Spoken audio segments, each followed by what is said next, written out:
Chapter 974. After thinking for a long time, Qin Feiyong couldn't figure it out. So, he put it aside for the time being and meditated on the concealment spell. Time flew. 3 days later in the evening, Qin Feiyong opened his eyes and an obscure aura spread out from his body. The next moment, he disappeared on the terrace. And even his aura disappeared as if he had never appeared here. In fact, he was still on the terrace, but he had activated the concealment spell and no one could see him. Swish! Suddenly, a figure landed on the island out of thin air. It was Mr. Hao. In the past 3 days, he went to the Longfeng house on time every morning and came back on time at night.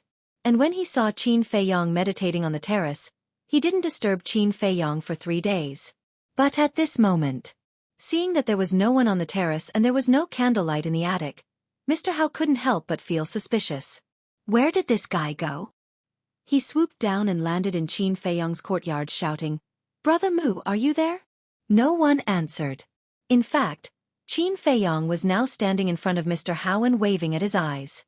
But Mr. Hao didn't notice it at all. Not here. This bastard is too unloyal. He didn't call me when he went out to have fun. After waiting for a long time and not hearing Qin Feiyong's response, Mr. Hao thought that Qin Feiyong had gone out. He cursed and returned to his courtyard. After Mr. Hao entered the attic, Qin Feiyong's figure appeared out of thin air. It's really amazing. He looked at himself, his eyes full of surprise. Suddenly, he seemed to think of something and looked up at Wang Yuer's courtyard. Because it was not far away, he could clearly see that there were wisps of candlelight in the attic where Wang Yuer was. If you don't give it to me, I'll get it myself.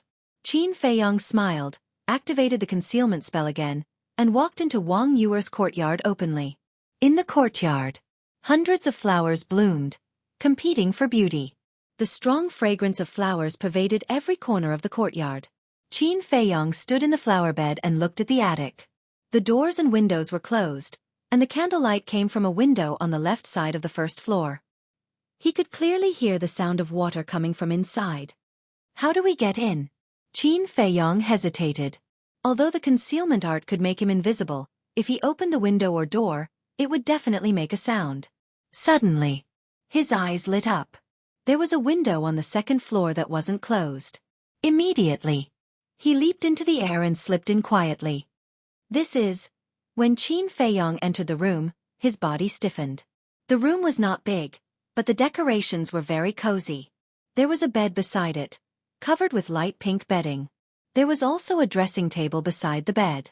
In addition to all kinds of decorations, there was also a pile of dresses and even a piece of underwear. Obviously, this was Wang Yuer's boudoir. Don't look at indecent things. Qin Feiyong quickly looked away. But just as he was about to leave the room, he looked at the dressing table again. This was because he found an exquisite Chenkuan pouch under the underwear. He had seen this Cosmos bag before. It was the Cosmos bag that Wang Yuer usually used. The dress and underwear are all here. The Cosmos bag is also here. Could she be bathing downstairs? Qin Feiyong mumbled, his eyes shining. This was a good opportunity. Of course. This so-called good opportunity was not to peek at Wang Yuer bathing, but to seize the opportunity to take back the 10th part of the soul tampering skill. He walked to the dressing table, grabbed the Cosmos bag and began to search. Nothing. After searching for a while, he could not help but frown. There were a large number of herbs, elixirs and even sacred weapons in the Cosmos bag, but he could not find the jade slip. This shouldn't be. Qin Feiyong muttered to himself. Tada! Suddenly, there was a series of footsteps downstairs.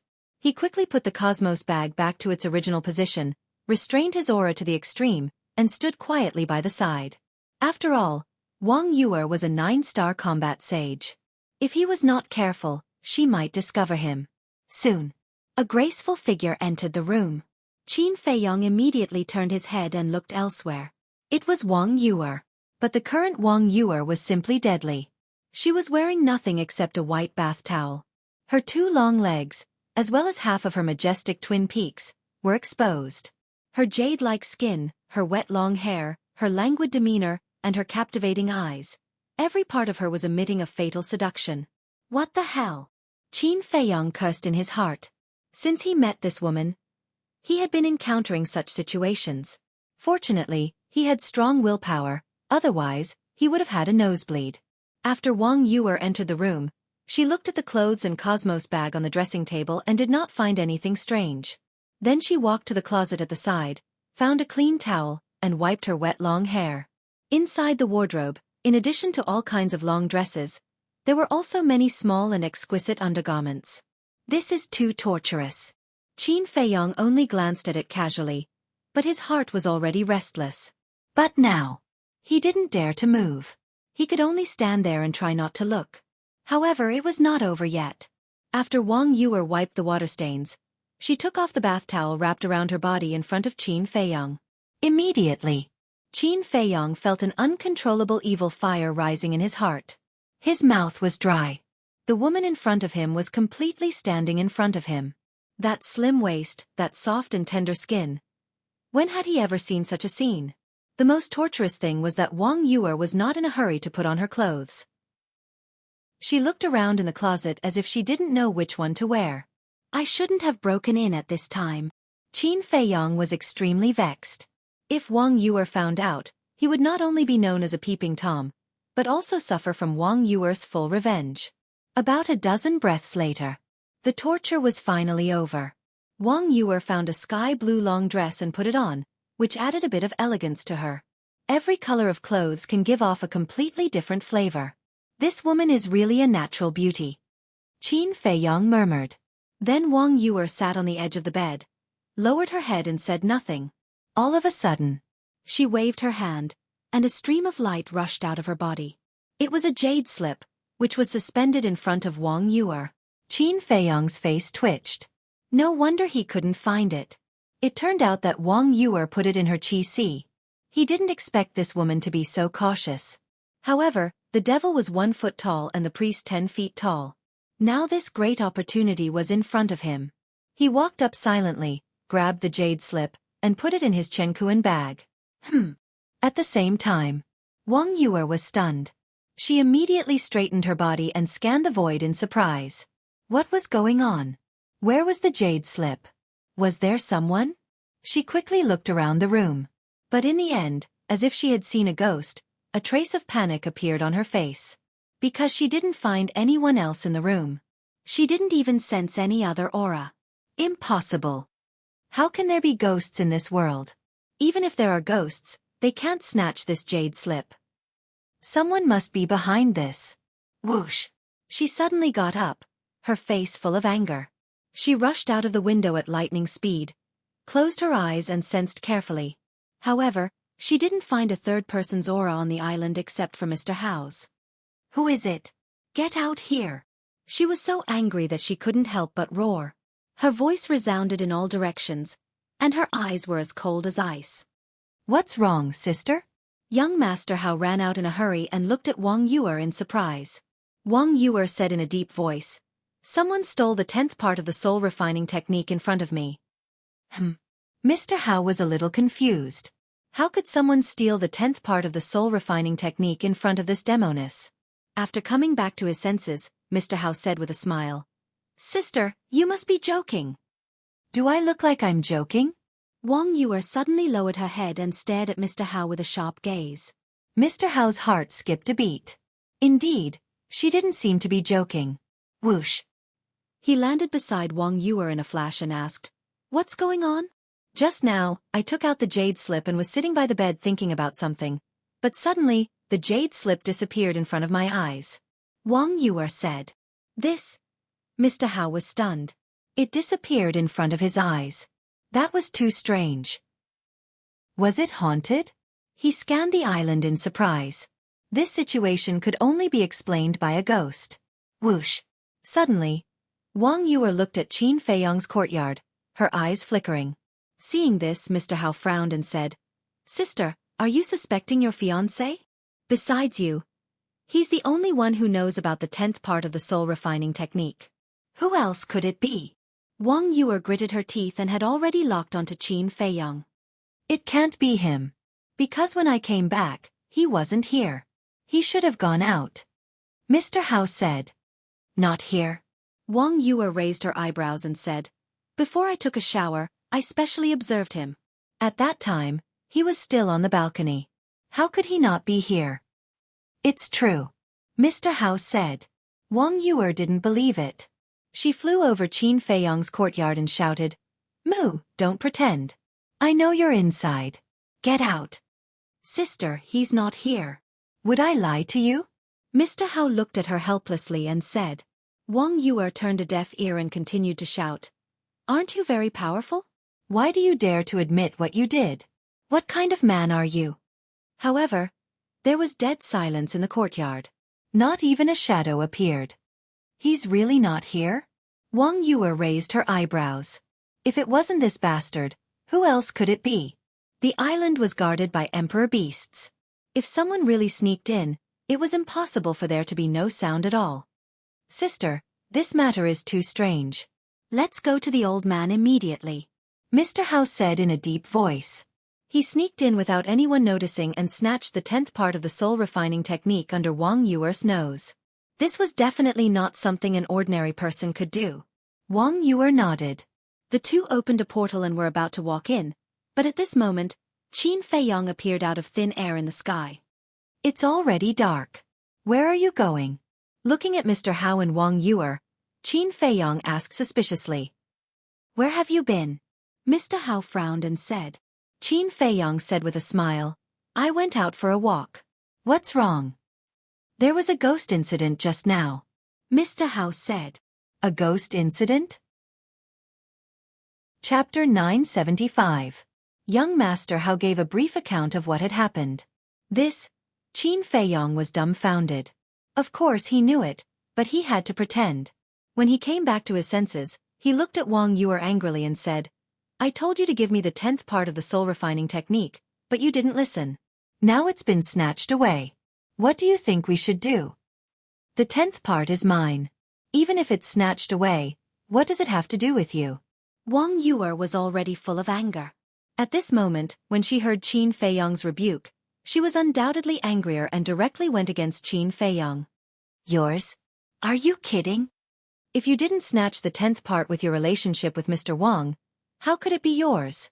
Let me tell you, if you don't get the 10th part back, I'll divorce you. Qin Feiyong snorted coldly. Young Master Hao's face changed and he hurriedly said, Brother Mu, you can't joke about this. I never joke. Qin Feiyong said expressionlessly, then quickly swooped down and disappeared in the attic. Divorce me? How dare you divorce me? Wang Yuer was in disbelief. Although she didn't agree to the engagement, she could only accept it. But now, he actually threatened to divorce her? This was simply a humiliation to her. She couldn't tolerate it. She shouted at the attic. Okay, I can't ask for more. You'd better hurry up. Seeing that Wang Yuer was also angry, young Master Hao rubbed his forehead and said helplessly, Sister, can you calm down? I'm very calm. Wang Yuer said. If you're calm, why did you say such angry words? If Ancestor Mu really divorces you now, do you know how many people will laugh at you behind your back? Young Master Hao said earnestly. I'm not afraid. Wang Yuer said. You're not afraid, but what about Aunt, Uncle, and Mr. Wang? They'll definitely die of anger. Young Master Hao sighed. This marriage was a mistake in the first place. After saying that, Wang Yuer turned around and left angrily. What a pair of enemies.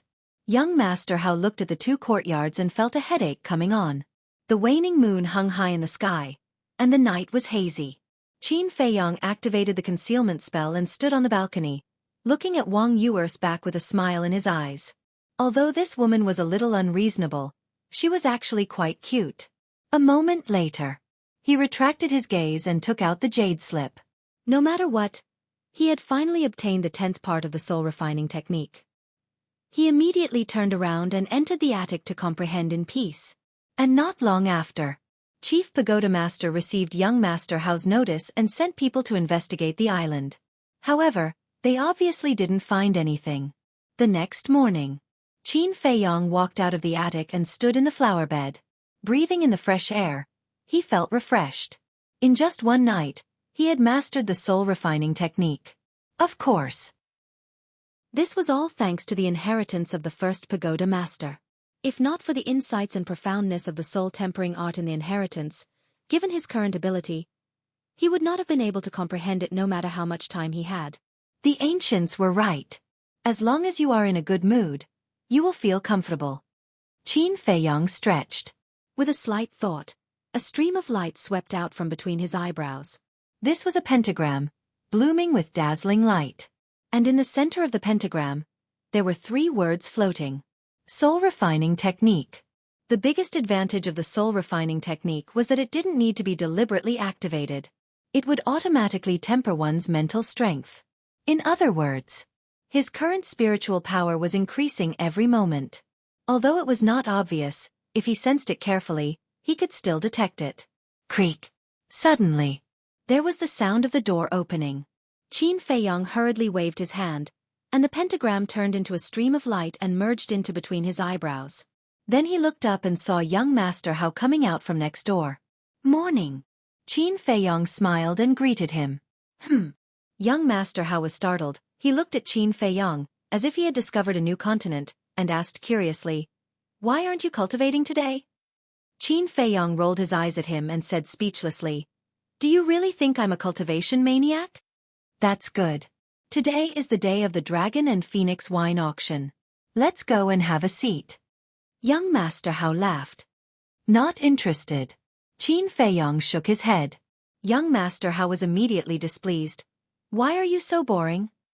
Qin Feiyang said, "It's not that I'm boring, it's that you're too bored. What's so good about that Dragon and Phoenix wine?" Tasteless.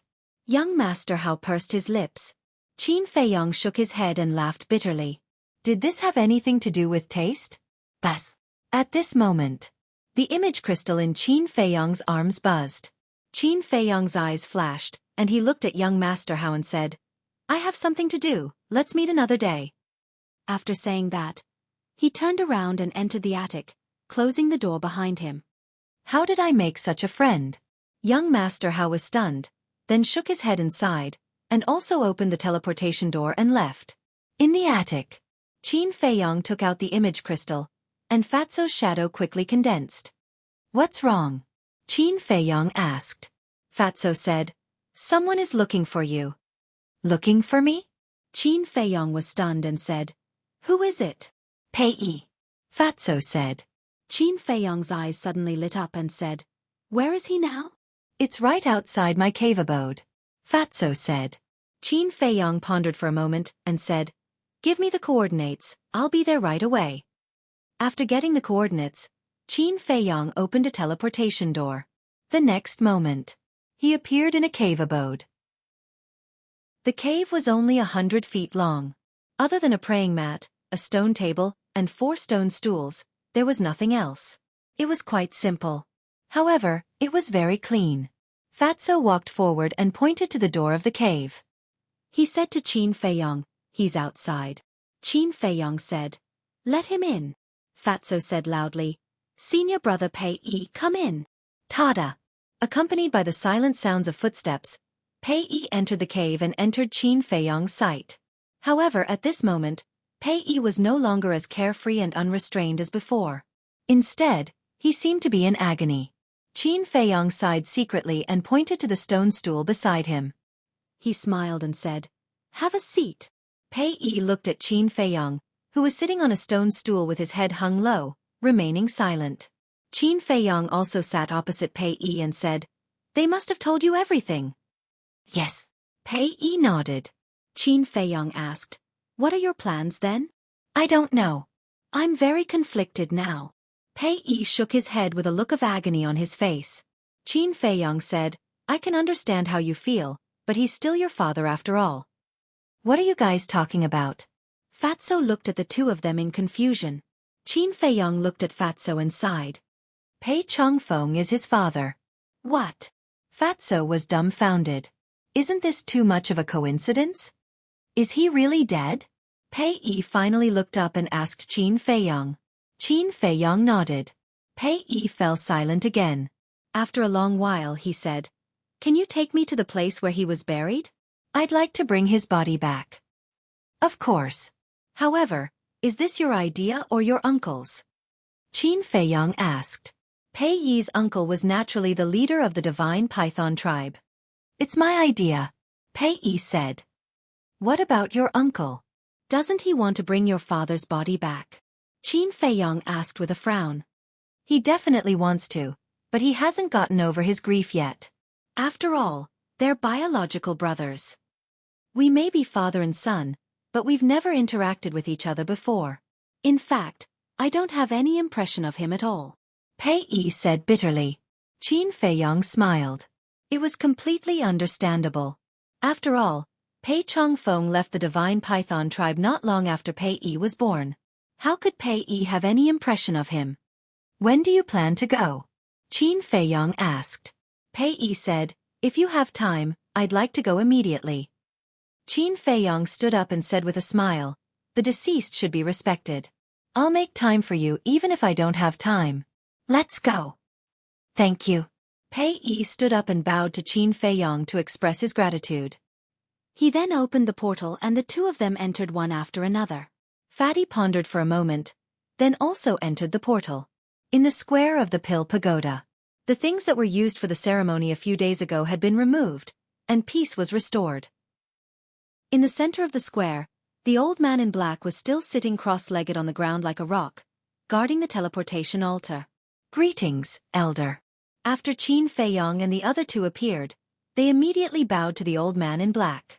The black-clothed old man was the law-enforcing elder of the Pill Tower. His status was quite high, and he was also extremely strong. Normally he did not smile, but when he saw Qin Feiyong, a trace of a smile crawled onto his old face. Qin Feiyong cupped his hands and said, Elder, the three of us would like to make a trip to the 9 regions. The old man in black said, if the people of the Central Divine Kingdom want to go to the 9 regions, they have to get the Chief Pagoda Master's permission first. Do you have it? It's too troublesome to go to the 9 regions with the Chief Pagoda Master's permission. Qin Feiyong furrowed his brows without leaving a trace. He shook his head and said, no. The old man in black said apologetically, I'm sorry but I can't let you go. Compared to the first time they met, his attitude was much more polite. However, Pei Yi couldn't help but feel anxious. He pleaded, Elder, I'm going to the 9 regions for no other reason than to retrieve my father's body. Please make an exception. Body. The old man in black was stunned. He looked Pei Yi up and down for a moment and said, You're Pei Yi from the Divine Python tribe? Yes, I am. Pei Yi nodded.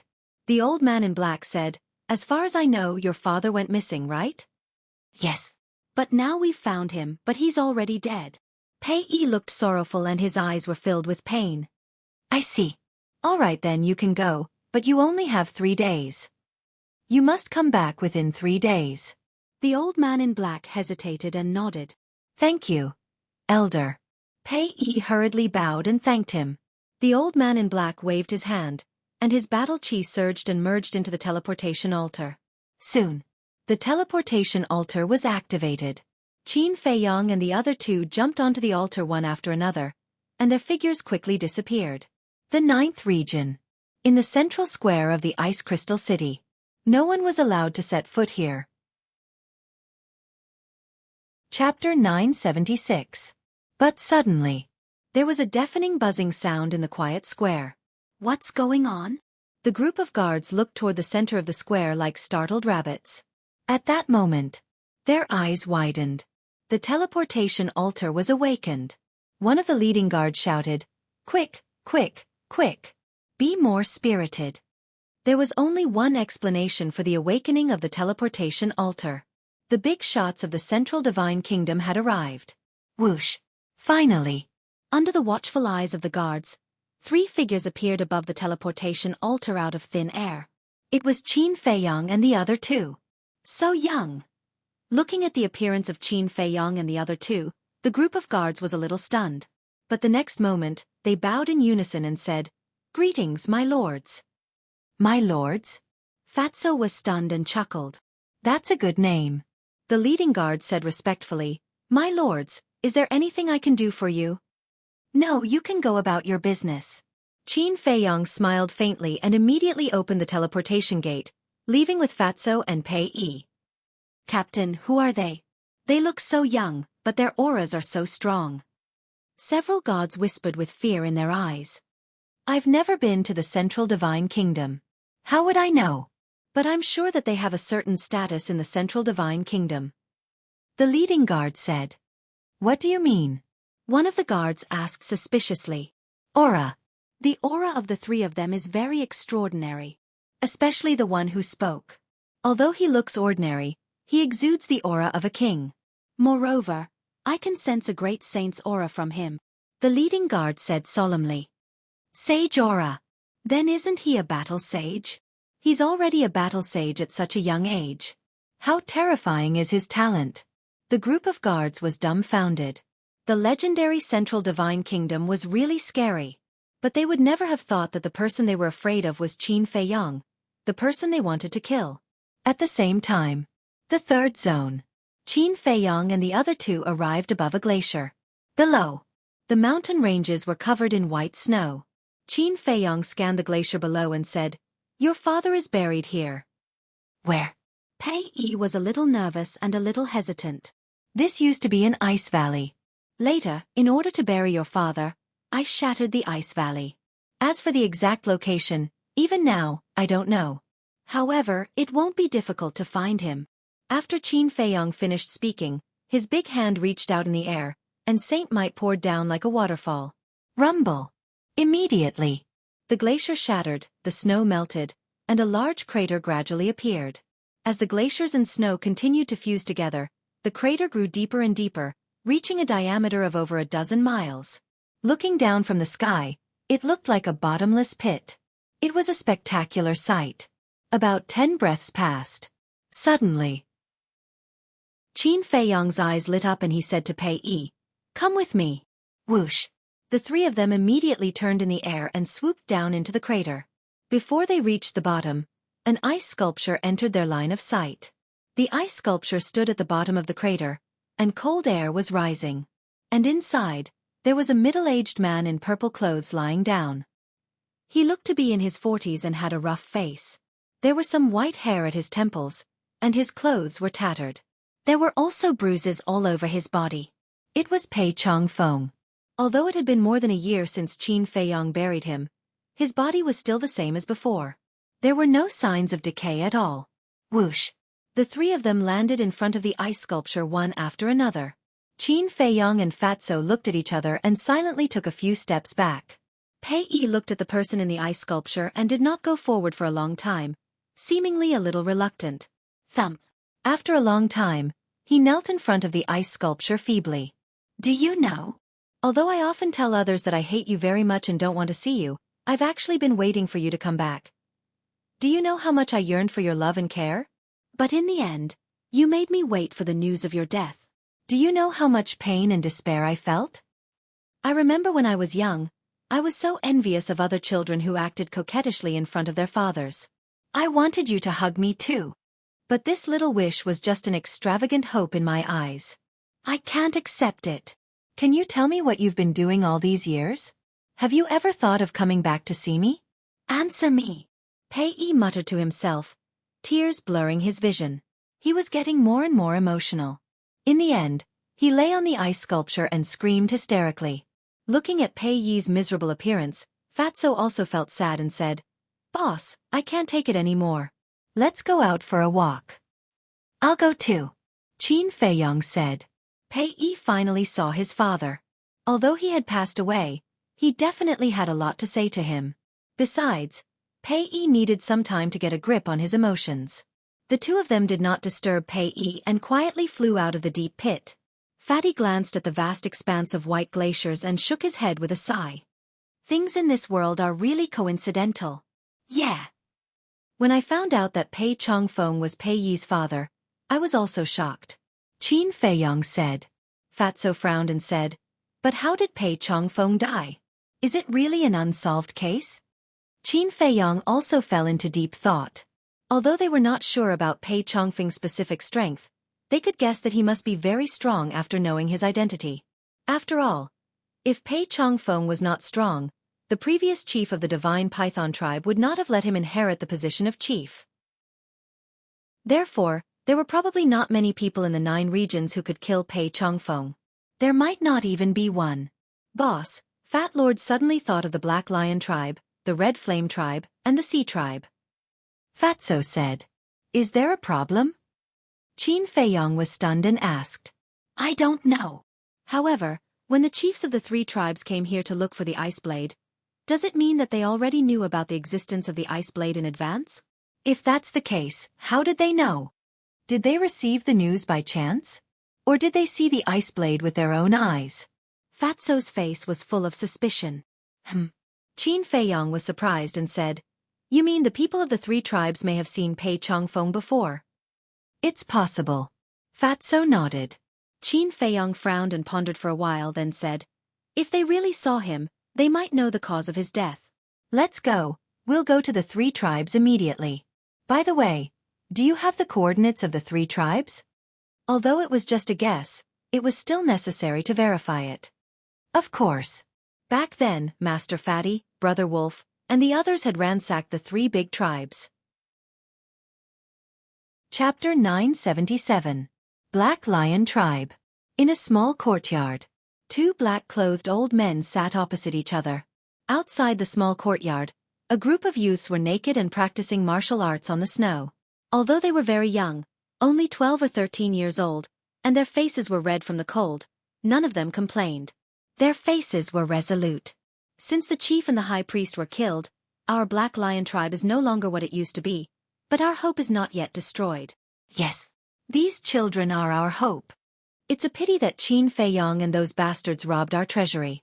Otherwise, with our foundation, these children wouldn't have to work so hard.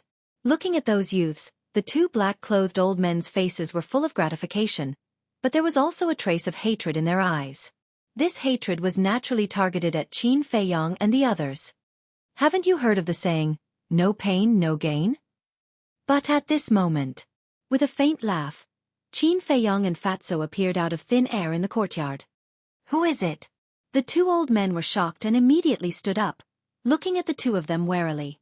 The group of youths outside also stopped practicing martial arts and looked at the two of them curiously. The tribesmen further away also put down what they were doing and came over, looking extremely unfriendly. Qin Feiyong glanced at the tribesmen of the Black Lion tribe indifferently, looked at the two old men, and asked, "Who is in charge of the Black Lion tribe now?" "I'm the Grand Elder of the Black Lion tribe." "I'm the Second Elder. May I ask why the two of you have come to our Black Lion tribe?" The two old men introduced themselves and asked. Qin Feiyong did not answer and asked, "So as long as Chui Chengqing knows, you also know?" Chui Chengqing was the chief of the Black Lion tribe. "What on earth do you want?" The two old men frowned.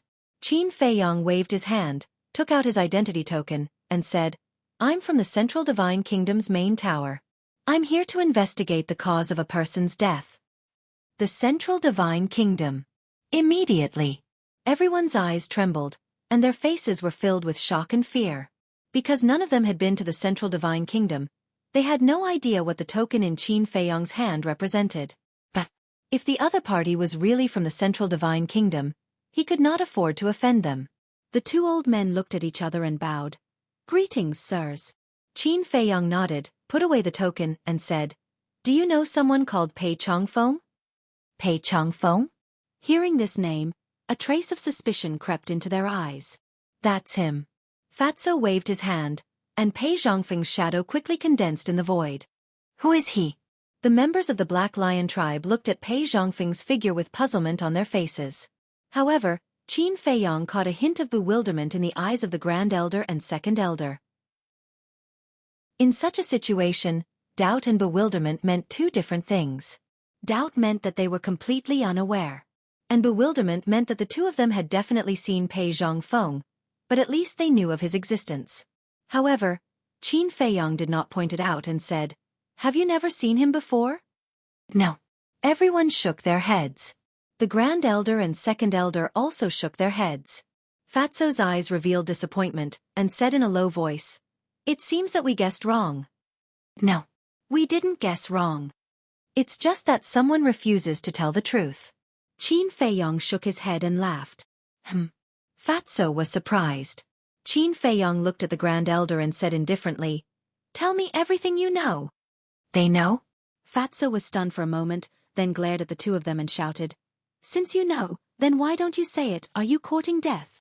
The two of them trembled both physically and mentally, and were a little flustered by Qin Feiyong and Fatso's gaze.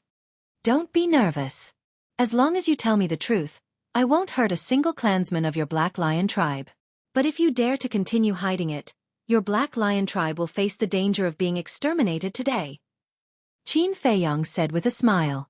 But at the end of his sentence, the holy might roared out and instantly enveloped the entire Black Lion tribe. Everyone was suffocating under the pressure. The two old men were also trembling both physically and mentally, their eyes filled with disbelief. He looked so young, but he was actually a battle saint. As for the Black Lion tribe, as a super tribe in the third region, they once had a war saint. That was the leader and the high priest. However, these two people had both died at the hands of Qin Feiyong in the end, so the strongest one was the 9-star war sect. Facing a war saint, the 9-star war sect had no power to resist. Seeing that the deterrence had been achieved, Qin Feiyong also withdrew his holy might, looked at the Grand Elder, and said indifferently, "Speak." The Grand Elder hurriedly nodded and said, "We have indeed seen him before." "You've really seen him before?" Qin Feiyong and Fatso were stunned. Then Fatso asked, "Where have you seen him?" The Grand Elder wiped his cold sweat and said with his head lowered, "White Crane Mountain Range." Qin Feiyong was stunned and asked suspiciously, "Where is White Crane Mountain Range?" The Grand Elder said, "Not far, it's in the south, only a dozen miles away from here." Qin Feiyong frowned. "What is Pei Chongfeng doing in White Crane Mountain Range?" "He is fighting with someone," the Grand Elder said. "Who?"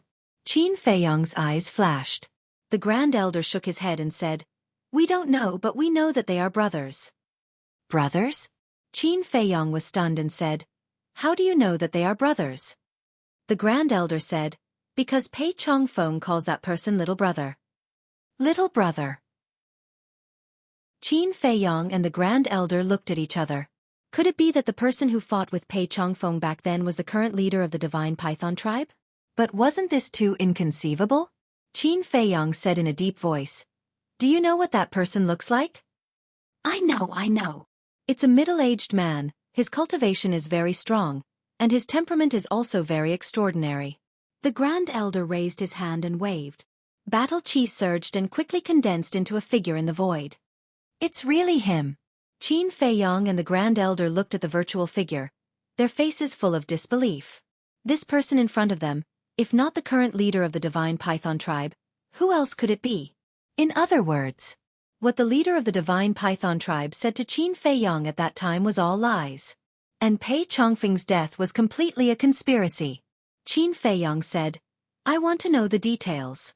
Good. As long as you don't hurt us, we will tell you everything." The Grand Elder and the Grand Elder nodded. "I remember that back then, we were discussing some matters with the leader, but suddenly we heard a loud noise. Out of curiosity, we rushed to the White Crane Mountain Range and happened to see two people fighting. And we also heard their conversation." The two slowly told the unknown secret of that year. The more Qin Feiyong and the Grand Elder listened, the more surprised they became. It turned out that, back then, the previous leader of the Divine Python tribe did want to pass the position to Pei Chongfeng. And it was not as the current leader of the Divine Python tribe said, that Pei Chongfeng did not want to take over the position. On the contrary, Pei Chongfeng was very willing. But the current leader of the Divine Python tribe had long coveted the position of the leader. So he set up a trap, tricked Pei Chongfeng into coming to the 9 major areas, and assassinated him. In other words, Pei Chongfeng died in the hands of his younger brother. Fatso clenched his hands and said in disgust, "He even killed his own brother. This person is vicious. Are status and power really so important? This is what it means to know what is in a person's heart. Before you completely understand a person, you will never know what kind of person he is." Chapter 978. The Grand Elder said, later, Pei Zhongfeng was no match for him. He seemed to have been poisoned in advance, but he managed to escape in the end. Poisoned? Qin Feiyong raised his eyebrows. Yes. His face turned black, and his lips turned purple. There was no other explanation other than being poisoned. The Grand Elder nodded. Qin Feiyong pointed at the phantom of the Divine Python tribe's leader and said, "Then did he continue to chase after Pei Zhongfeng?" "Of course. We searched everywhere, but Pei Zhongfeng seemed to have vanished from the face of the earth. He never appeared again.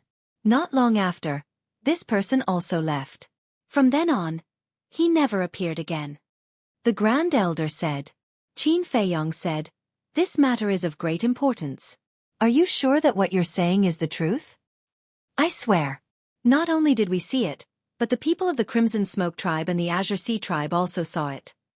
Because our 3 tribes surrounded the White Crane Mountain Range in a tripartite formation. If there was any movement in the White Crane Mountain Range, we would hear it.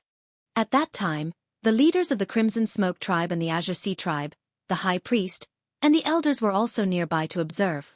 However, because Pei Zhongfeng and Li Zhongfeng were too strong, and they had the sacred weapon in their hands, we all hid in the dark, not daring to show ourselves." The Grand Elder said. Qin Feiyong said, "So later, your 3 tribes searched everywhere for Pei Zhongfeng, wanting to get the sacred weapon on his body." "How do you know?" The Grand Elder was surprised. Fatso sneered. "What a joke. Don't you know who we are? Do you think you can hide that from us?" The Grand Elder bitterly smiled and nodded. "That's right. At that time, Pei Zhongfeng was heavily injured and poisoned. The people of our 3 tribes all believed that he wouldn't live for long, so we searched everywhere. The heavens do not disappoint those who persevere. Finally one day we found his body. But at that time," Qin Feiyong said, "at that time, Qin Feiyong appeared. Not only did he kill the leaders of your 3 tribes, but he also stole the sacred weapon, right?" This, the Grand Elder looked at Qin Feiyong and Li Zhongfeng, dumbfounded. They even knew this. These 2 were too scary. "Humph. Serves you right." Qin Feiyong snorted coldly. "Yes, yes, yes." The Grand Elder nodded his head and bowed, extremely terrified. Qin Feiyong pondered for a while and asked, "Who else knows about this except for the 3 big tribes?" "No." The Grand Elder shook his head. "Very well. From today onwards, all of you will keep this secret to yourselves. Because once it is leaked out, it will definitely bring about a calamity to all of you." Qin Feiyong said. "Understood." The Grand Elder hurriedly nodded his head. Qin Feiyong looked at Fatso and said, "Let's go." Fatso opened the teleportation gate, and the 2 were about to enter. But at this moment, the Grand Elder's eyes flashed. He stretched out his hand and said, "Sirs, please wait." "What is it?" Qin Feiyong stopped and turned his head to look at the Grand Elder in confusion. The Great Clan Elder took out a recording crystal and said, "I still have a recording from that year, it should be useful to you." "Recording?" Qin Feiyong and the Grand Elder looked at each other. Fatso was surprised and asked, "What recording?" The Grand Elder said, "It's the recording of Pei Zhongfeng and that person fighting. It also recorded their complete conversation." The 2 of them were stunned. With the recording, wasn't it equivalent to irrefutable evidence? Qin Feiyong immediately took out the recording crystal and said with a smile, "Well done, quickly send it to me." However, the Grand Elder did not immediately send it to Qin Feiyong, as if he had something to say, but did not dare to say it. Qin Feiyong looked at him suspiciously, but soon understood that this person obviously wanted to get some benefits. He said, "Fatso, give them some body-tempering pills." "Body-tempering pills?" The Grand Elder frowned. Who didn't have body-tempering pills? "This is not an ordinary body-tempering pill." Fatso coldly snorted and waved his hand. Accompanied by a dazzling light, hundreds of pills appeared on the ground in front of the Grand Elder. These pills basically all had 4 pill patterns, and there were even some that had 5 pill patterns. The Grand Elder was stunned.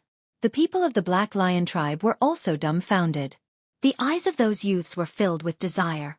Although the body-tempering pills were very ordinary and cheap, body-tempering pills with pill patterns were rare. Especially with so many pill patterns. As everyone knew, the more pill patterns there were, the better the effect. And these 4 and 5 pill patterns body-tempering pills, it was no exaggeration to say that just 1 pill was enough to let a newcomer lay a solid foundation. Therefore, to the youths of the Black Lion tribe, these body-tempering pills were more precious than any high-grade pills. However, when the Grand Elder of the Black Lion tribe came back to his senses, he was still not very satisfied.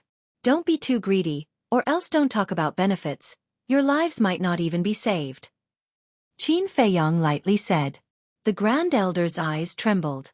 For a moment, he was blinded by greed and forgot that the person in front of him was a battle sage.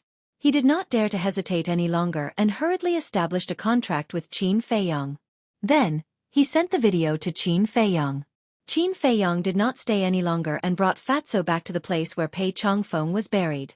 Pei Yi had calmed down a lot and stood silently in front of the ice sculpture, his tears dry. Qin Feiyong walked over and patted Pei Yi on the shoulder, saying, "It's getting late, we should go back." "Okay." Pei Yi nodded and took another deep look at Pei Changfeng in the ice sculpture before keeping it in his heaven and earth bag. Qin Feiyong said, "I've been wanting to ask you a question." "What is it?" Pei Yi looked at him suspiciously. "Where's your mother?" Qin Feiyong said. "Mother?" Pei Yi couldn't help but clench his fists tightly, his eyes filled with pain. Qin Feiyong smiled and said, "Forget it if you don't want to answer." "Phew." Pei Yi heaved a long sigh and said, "I heard from my second uncle that ever since my father left, my mother had been depressed. When I was 1.5 years old, she passed away from depression." Passed away from depression. Qin Feiyong's eyes lit up. If it were in the past, he would definitely believe it. However, now that he knew the truth, Pei Yi's mother's death was probably not that simple. Fatso said, "Boss, should we tell him the truth?" "Let's wait for a while." Qin Feiyong thought about it and said to himself, Pei Yi's heart was now full of scars. If he were to be told the truth at this time, he would probably break down. Bas. Next, Qin Feiyong opened the portal and the three of them arrived at the Ice Crystal City in the 9th zone. He then opened the teleportation altar and directly returned to the main pagoda. Next, Pei Yi returned to the Divine Python tribe to bury Pei Changfeng. Qin Feiyong and Fatso also returned to the Warrior Mountain Range and the Sacred Ground. Calming Lake. It was quiet and peaceful. Qin Feiyong sat in the hall of the attic and looked at the image in the void in front of him. In the image, Pei Changfeng and the current leader of the Divine Python tribe were fighting fiercely in the sky above a mountain range. Blood splattered and the mountains and rivers were shattered. And just as the Grand Elder of the Black Lion tribe said, Pei Changfeng did show signs of being poisoned. In the end, the leader of the Divine Python tribe suddenly took out a long spear and pierced Pei Changfeng's heart. The long spear was black and shining, and its sharpness could split the sky. It was also a sacred weapon. After that, Pei Changfeng escaped from the mountain range with the ice blade. Power status. What a harmful thing. Qin Feiyong sighed deeply and waved his hand. The image disappeared and then he put away the image crystal, got up and walked to the balcony on the 2nd floor. He sat cross-legged and closed his eyes to meditate. The next morning. Chapter 979. Dragon Phoenix House. Inside a private room. Qin Feiyong sat next to the tea table and looked at Wu Yang standing in front of him. While drinking tea he asked, "Why did you ask me to come here?" Wu Yang respectfully said, "I have a piece of news. It's about a 7th grade alchemy fire." Qin Feiyong's arm trembled. He put down the teacup and said, "Tell me." Wu Yang said, "Somewhere in Qinghai, a cluster of 7th grade alchemy fire is about to appear." Qinghai? Qin Feiyong frowned and asked, "Is this news true?" "It's true." Wu Yang nodded. "Who else knows?" Qin Feiyong asked. Wu Yang said, "According to my father, this alchemy fire was first discovered by the people in the tower, so the people in the tower must know about it." Qin Feiyong frowned. The people in the tower found it. How did the Qilin tribe know about it? To tell you the truth, not only the Qilin tribe, but several other tribes also have people in the tower. And their status is not low. So, as long as it's not a particularly secret, we can basically know it in the first place. Wu Yang said. So that's how it is. Qin Feiyong suddenly realized. He didn't expect that not only the Mu Jia, but also the major tribes have spies in the tower. This tower is really a mix of dragons and snakes. Qinghai is a very dangerous place. With my ability, I'm sure I can't get the alchemy fire, so I can only tell you this news. You have to find a way. Wu Yang said. He looked a little nervous. How dangerous is it? Qin Feiyong was suspicious. This so-called Qinghai, he has never been there, and even heard very little about it. I don't know, but I heard from my father that even a war emperor may not return. Wu Yong said. This, Qin Feiyong was surprised. That's right. Last time, the chief said that there was something for him to deal with, and the destination was Qinghai. Could it be that the thing to deal with is the alchemy fire? Qin Feiyong lowered his head and pondered for a moment, then looked at Wu Yong and said, "Is there any other news?" "Yes. Because you killed Wu Jian, our leader is thinking of a way to deal with you," Wu Yong said. Frankly speaking, he still felt like he was living in a dream. One had to know that Wu Jian was a genuine 9-star battle saint. Although he had suppressed his cultivation level, it was still unbelievable that he could be killed in an instant by this person. "Deal with me?" Qin Feiyong smiled coldly. He was not surprised at all. Wu Jian was a genius of the Qilin tribe and his future was limitless. If the leader of the Qilin tribe did not come to find trouble with him, then that would truly be strange. Qin Feiyong said, "When he thinks of a way to deal with me, you have to tell me immediately." No matter how much they disdained the Qilin tribe, they were still a super tribe with countless combat emperors. They had to be on guard. "All right." Wu Yong nodded. Then, he looked like he wanted to say something. Qin Feiyong glanced at him and said indifferently, "I like people who are straightforward. Just say what you want to say." Wu Yong gritted his teeth and said, "When can I be free?" "When you fulfill my conditions, you will be free. Take out your image crystal and build a contract bridge. It will be convenient for us to contact each other in the future." Qin Feiyong smiled and took out his image crystal. Wu Yong sighed deeply and helplessly. He also took out his image crystal. After the contract bridge was completed, Qin Feiyong stood up and opened the portal to leave. "I can't go on like this. I must find a way to get rid of his control." Looking at the portal that disappeared, Wu Yang's eyes flashed with a hint of ruthlessness. Because he knew that even if he fulfilled Qin Feiyong's conditions, Qin Feiyong might not let him go. He must strike first to gain the upper hand. Get rid of my control. Naive. At the same time, Soothing Lake. Qin Feiyong stood in the courtyard with a cold smile in his eyes. When he saw Wu Yang, he had been secretly spying on Wu Yang's inner thoughts. Therefore, he knew all of Wu Yang's thoughts clearly. It was just as Wu Yang thought. Even if Wu Yang fulfilled his conditions, he would not let him go. Because of the incident with Xueqi, he hated and disliked anyone who took the blood evil pill from the bottom of his heart. Such people should not live in this world. Whoosh! At this moment, a purple figure broke through the air and arrived. Qin Feiyong looked up and saw that it was Gong Sun Bei. "Are you used to this place?" Gong Sun Bei landed in Qin Feiyong's courtyard and asked with a smile. "It's okay." Qin Feiyong smiled and said, "Lord Gong Sun, do you have something to tell me?" "Sigh. Why are you calling me Lord? You are too polite. Although I have finished my apprenticeship, I am still the Chief Tower Master's disciple. You can call me Senior Brother." Gong Sun Bei smiled. "Okay." Qin Feiyong nodded. Gong Sun Bei said, "I am indeed here to ask you to do something." "Please say it, Senior Brother," Qin Feiyong said. "Wait." Gong Sun Bei looked at young Master Hao in Wang Yuer's courtyard and said loudly, "You are Junior Brother, come out." Qin Feiyong was puzzled. Why did he ask Wang Yuer and young Master Hao to come out? After a while, Wang Yuer walked out of the attic in a white dress. Her hair fluttered in the wind, and she looked like a fairy in a painting. She was young and beautiful. She looked at Gong Sun Bei and Qin Feiyong. Wang Yuer frowned slightly, then flew up and landed in front of Gong Sun Bei. She looked very intimate and said with a smile, "Big brother Gong Sun, what are you doing?" "Let's talk later." Gong Sun Bei smiled and looked at young Master Hao's courtyard. However, young Master Hao did not come out. Did he go to the Dragon Phoenix Pavilion again? Gong Sun Bei looked at Qin Feiyong and Wang Yuer and frowned. "Should be."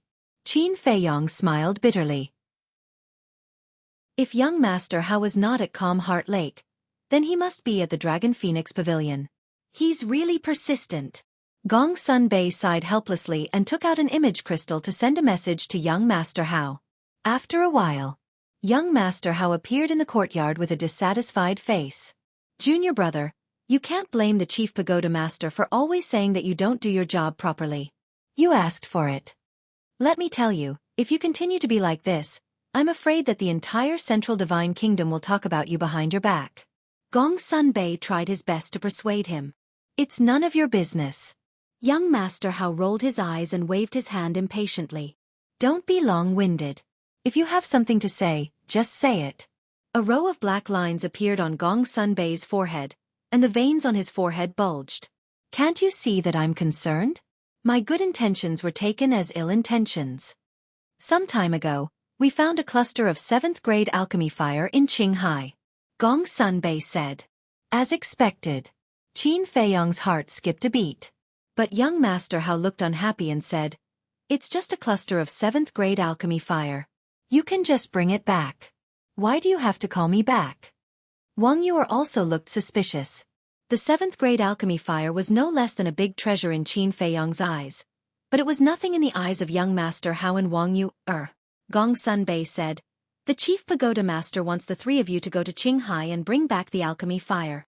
Qin Feiyong raised his eyebrows. When Gong Sunbei said that there was a 7th grade alchemy fire, he expected this result. But he didn't expect that young Master Hao and Wang Yuer would also go. If he were to go alone, he would be able to take the alchemy fire for himself with a few simple tricks. But now that young Master Hao and Wang Yu were with him, it was not so easy. At the same time, hearing Gong Sunbei's words, young Master Hao frowned and shook his head. I'm not interested. I'm not going. Gong Sunbei said, This is the Chief Pagoda Master's order. You can't refuse. Fuck. I'm not your pet. Why should I listen to you? Gong Sunbei said angrily. In his opinion, this was simply a waste of time. Wang Yuer glanced at Qin Feiyong and snorted coldly. I'm not interested either, especially if I'm going with someone. That's for the best. Because I like to be alone, and I don't like to bring a burden. Qin Feiyong said lightly. Who are you calling a burden? Wang Yuer immediately gnashed her teeth. I'm not talking about you. Why are you so agitated? Qin Feiyong shrugged and then said jokingly, Or do you admit that you're a burden? Bastard, I'll tear you apart. Wang Yuer couldn't argue and attacked. She bared her white teeth and pounced on Qin Feiyong fiercely. Gong Sunbei, who was next to them, felt a headache when he saw this scene. Enough. Stop fooling around. Seeing that Wang Yuer was about to pounce on Qin Feiyong, Gong Sunbei released his energy and imprisoned both Mr. Hao and Mr. Hao. It's indeed quite easy for us divine envoys to bring back that cluster of elixir fire. And I also think that it's unnecessary to let you go to Qinghai. But the Chief Tower Master said that this is a good opportunity for you to gain experience. Gong Sunbei said. Who cares? Mr. Hao pouted. Gong Sunbei was extremely helpless. He said, The Chief Tower Master has already decided. You have to go whether you want to or not. You'll leave tomorrow morning. Then he withdrew his energy. Humph. Mr. Hao snorted and turned around to enter his tower without looking back. Wang Yuer glanced coldly at Qin Feiyong and also turned around to leave. Sigh, these two are really troublesome. Gong Sunbei sighed helplessly. Then he looked at Qin Feiyong and said, Do you know the real reason why the Chief Tower Master wants you to go to Qinghai? The real reason? Qin Feiyong was stunned. After thinking for a while, he said, For Mr. Hao? Yes. Junior brother is different from others since he was born.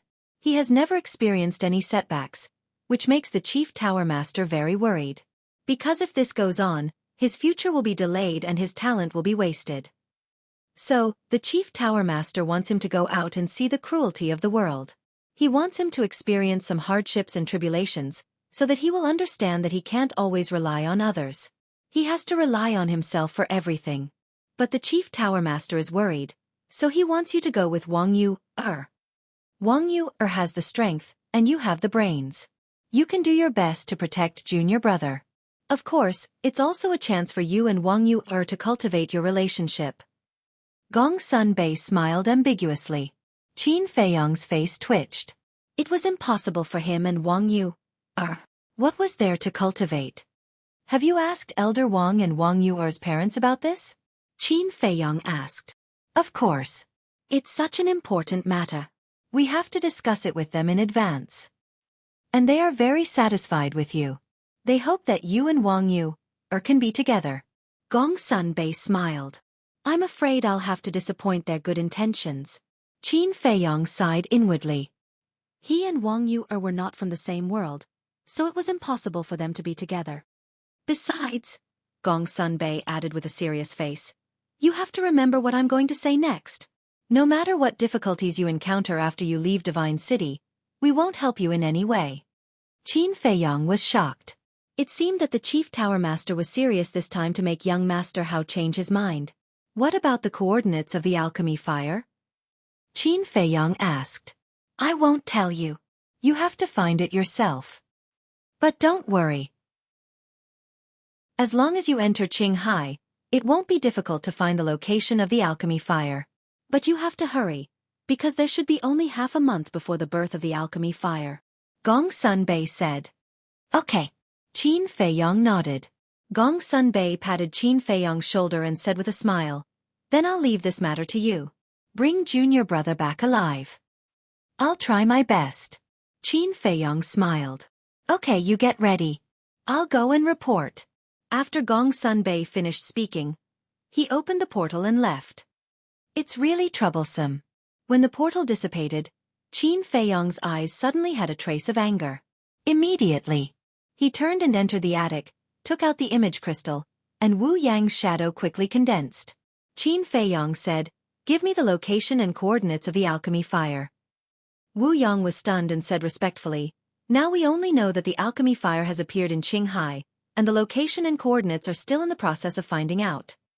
How long do you need to find out? Qin Feiyong frowned. I don't know. Wu Yang shook his head. Qin Feiyong pondered and said, once you find out the coordinates, tell me immediately. Okay. Wu Yang nodded and asked, is there anything else? Nothing. Qin Feiyong shook his head. After turning off the image crystal, Qin Feiyong sat on the chair, lowered his head and muttered, his eyes flickering. 7th grade alchemy fire. I'm determined to get it. A moment later, he clenched his hands and muttered to himself, a firm light flashing in his eyes. Time flew. Early the next morning, Qin Feiyong walked out of the attic. Soon, Wang Yu and young Master Hao also walked out. Although they didn't want to go, the Chief Pagoda Master had already made up his mind and could only obey. The three of them gathered together. Wang Yu didn't say anything and directly declared her sovereignty, saying, along the way, you must listen to me. On what basis? Qin Feiyong raised his eyebrows. Wang Yu said coldly, because I'm stronger than you. If you're not convinced, you can come and fight. Okay, I'll listen to you. Qin Feiyong was helpless. He was a 1-star battle saint. Wasn't he looking for trouble if he fought with a 9-star battle saint? Then let's go. Wang Yu waved her hand and opened a portal. The three of them walked in one after another. Qilin Tribe. Chief, the Chief Pagoda's spy reported that Ancestor Mu is going to Qinghai. In a hall, an old man in black stood in front of the chief of the Qilin tribe and said respectfully. The chief of the Qilin tribe was stunned and frowned. Why is he going to Qinghai? The old man in black said. It said that the Chief Pagoda Master asked him to bring back the alchemy fire. That's not right. Usually, the Chief Pagoda's divine envoy will come out in such a situation. The chief of the Qilin tribe was suspicious. The old man in black said, it seems that he wants to train him. The Chief Pagoda Master didn't even give them the coordinates and asked them to find it themselves. The chief of the Qilin tribe's eyes lit up and said, doesn't that mean that this is a great opportunity to kill him? Yes, but also no. Because Wang Yu and young Master Hao are going with him. The old man in black said. What's the matter? Can't we find a chance to avoid them? In short, we can't let Ancestor Mu come back alive this time. I'll leave this matter to you. Bring back the alchemy fire as well. The chief of the Qilin tribe said with a cold smile on his face. Okay. The old man in black nodded, then bowed and left. A mysterious tribe.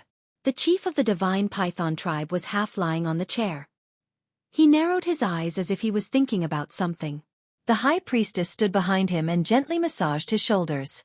A moment later, the chief of the divine python tribe suddenly opened his eyes and sat up straight.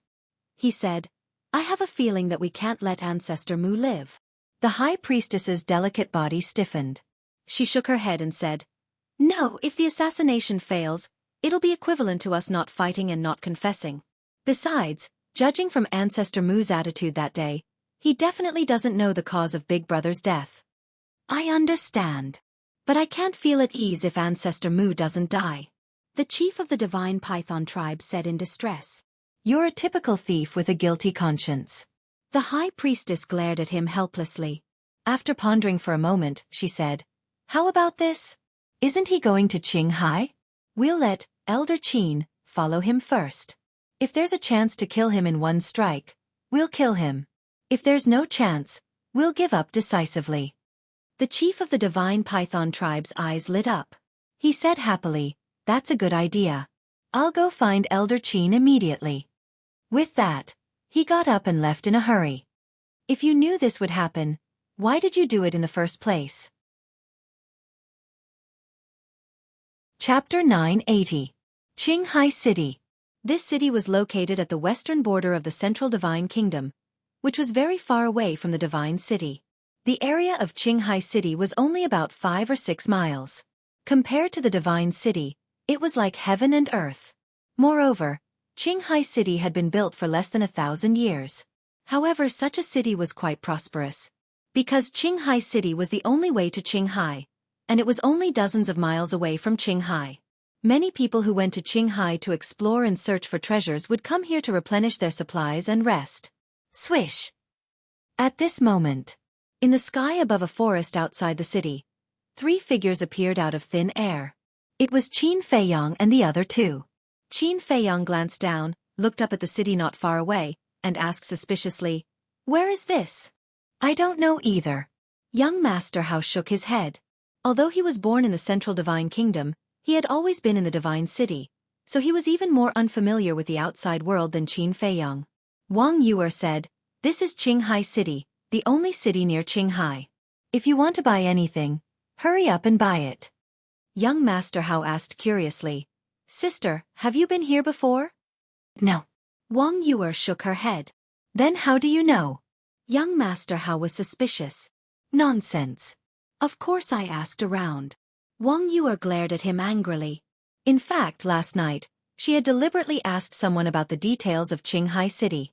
Therefore, although she had never been here before, she knew a little about Qinghai City. Young Master Hao smiled embarrassedly. "This woman is quite attentive." Qin Feiyang glanced at Wang Yuer and asked, "Then should we change our faces and hide our identities?" "No need. Qinghai City is millions of miles away from the Divine City. Basically, no one here has been to the Divine City, so no one will know us." Wang Yuer said. "No way. I'm so famous but they don't know me."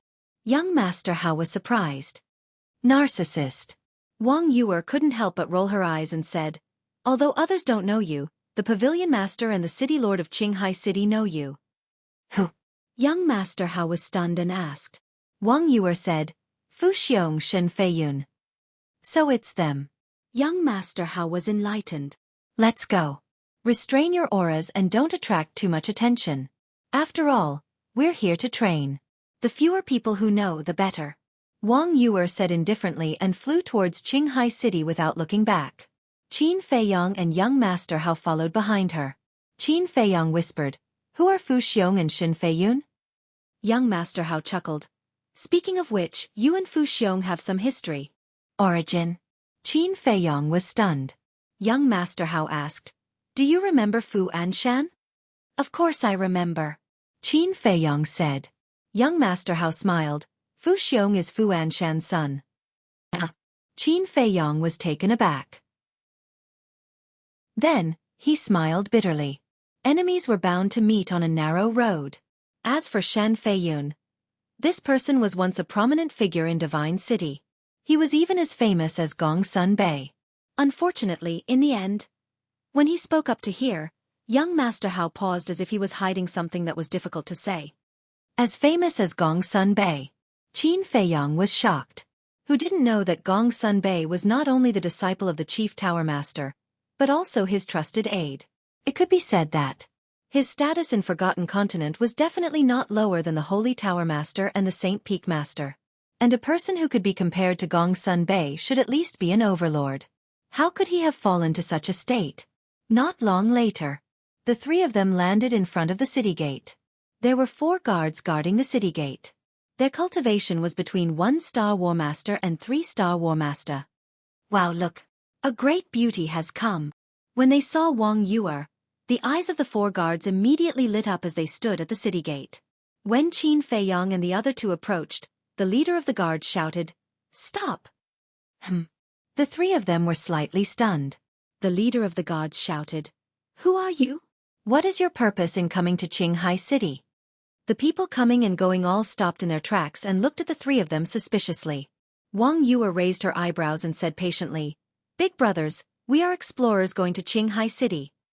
"Really? But no matter how we look at it, you don't look like good people." The guard glanced at Qin Feiyang and young Master Hao, then looked straight at Wang Yuer.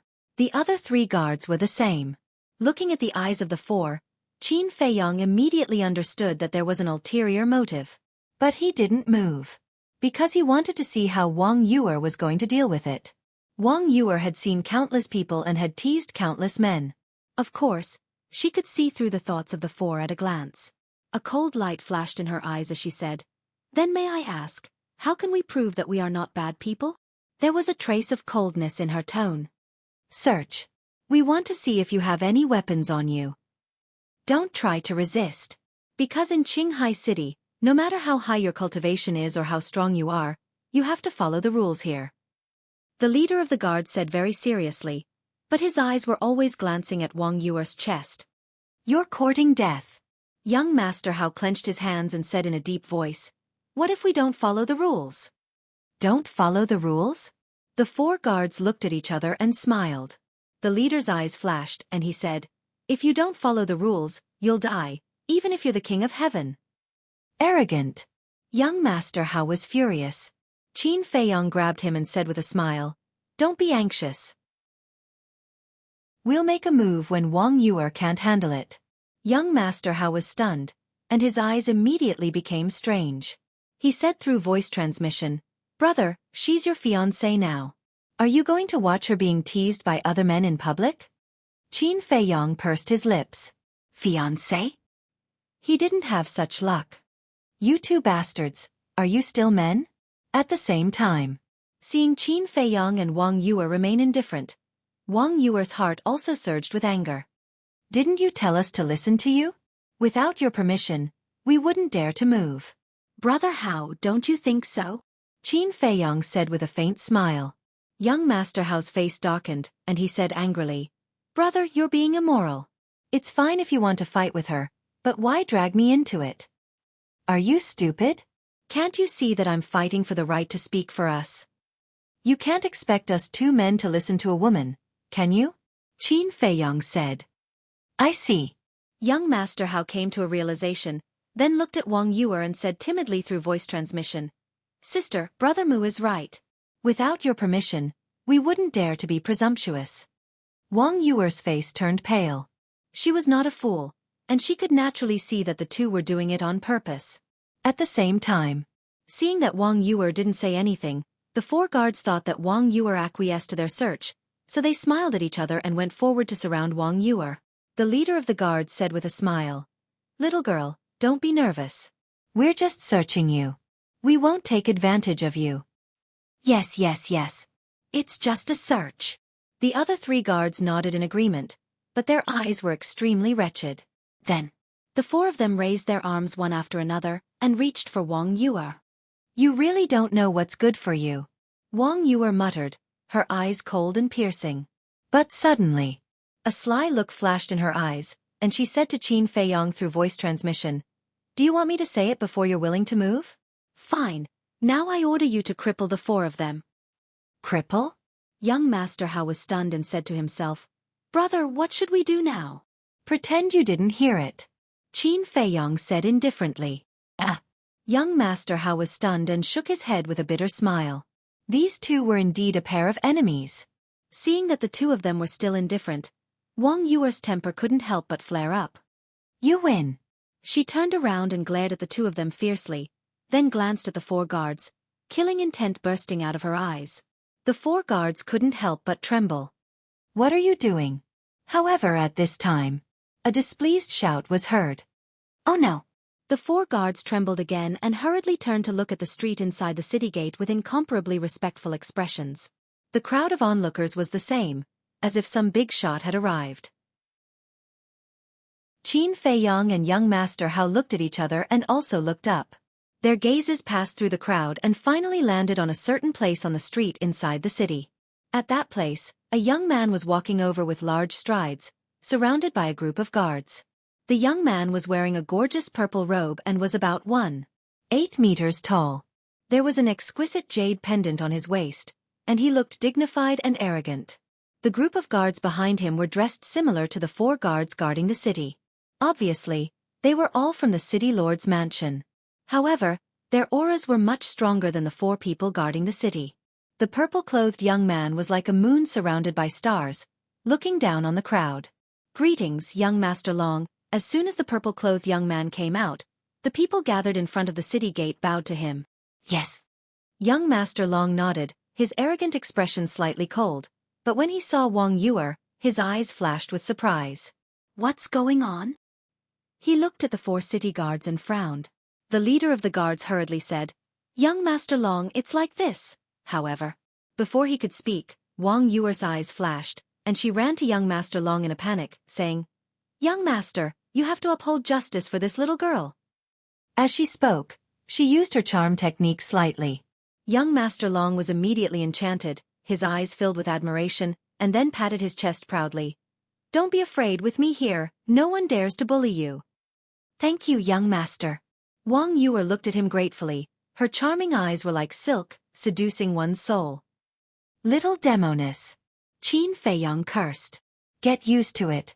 Young Master Hao patted his shoulder and sighed. He had lived with Wang Yuer since he was young, so he had a certain immunity to Wang Yuer's charm technique. But the others couldn't. At this moment, all the men present looked at Wang Yuer as if their souls had left their bodies. That young Master Long was even more obsessed with the charm technique, unable to extricate himself. At the same time, Wang Yuer glanced at everyone, and finally her gaze fell on Qin Feiyong and young Master Hao. Her gaze was somewhat thought-provoking. Looking at Wang Yuer's gaze, young Master Hao inexplicably felt flustered, and transmitted his voice. "Brother Mu, I have an ominous premonition." "Me too," Qin Feiyong muttered. Both of them secretly became vigilant. Because this Wang Yuer could do anything. Wang Yuer suddenly retracted her gaze and looked at young Master Long with a charming smile. "Young Master, didn't you want to uphold justice for me? Why aren't you saying anything?" "Yes, yes, yes." Young Master Long suddenly came back to his senses, and then nodded repeatedly. Looking at the 4 guards, he said angrily, "You 4 men actually bullied a woman in broad daylight. This is too much." "Young Master, this is a misunderstanding." The 4 of them trembled physically and mentally, and hurriedly knelt on the ground. "Misunderstanding? Do you think I don't know what you're thinking? My City Lord Mansion sent you here to guard the city gate and maintain order, not to use your authority to bully people." Young Master Long roared. "We were wrong. Young Master, please spare us." The 4 of them kept kowtowing, extremely terrified. "I also want to spare you, but with so many people watching, if I do so, won't people say that I'm bending the law for personal gain? Don't blame me, this is what you asked for." Young Master Long shook his head and sighed and shouted, "Men, execute them on the spot." "Yes." One of the guards behind him replied respectfully. Then, he took a step forward and without saying anything, he killed the 4 guards. "So ruthless?" Qin Feiyong was dumbfounded. Young Master Hao secretly said, "It's not that he's ruthless, it's Sister's charming technique." "What do you mean?" Qin Feiyong was surprised. "You still don't understand? Sister's charming technique, when used to a certain extent, can control a person's mind, and you have to do whatever she wants you to do. And that day at Longfeng Pavilion, you were lucky. Because you're about to become my father's disciple, she has some concerns, so she didn't dare to do that." Young Master Hao secretly said. When Qin Feiyong heard this, he couldn't help but break out in cold sweat. Wang Yuer's charming technique was even more terrifying than he had imagined. It seemed that in the future, he had to stay away from this woman, lest he suddenly be controlled. One had to know. He was a person with secrets all over his body.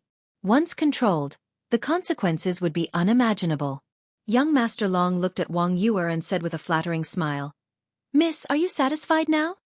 "Thank you, young master," Wang Yuer said weakly, then suddenly pointed at Qin Feiyong and young Master Hao, and said, "And them, they followed me all the way, they definitely have ulterior motives."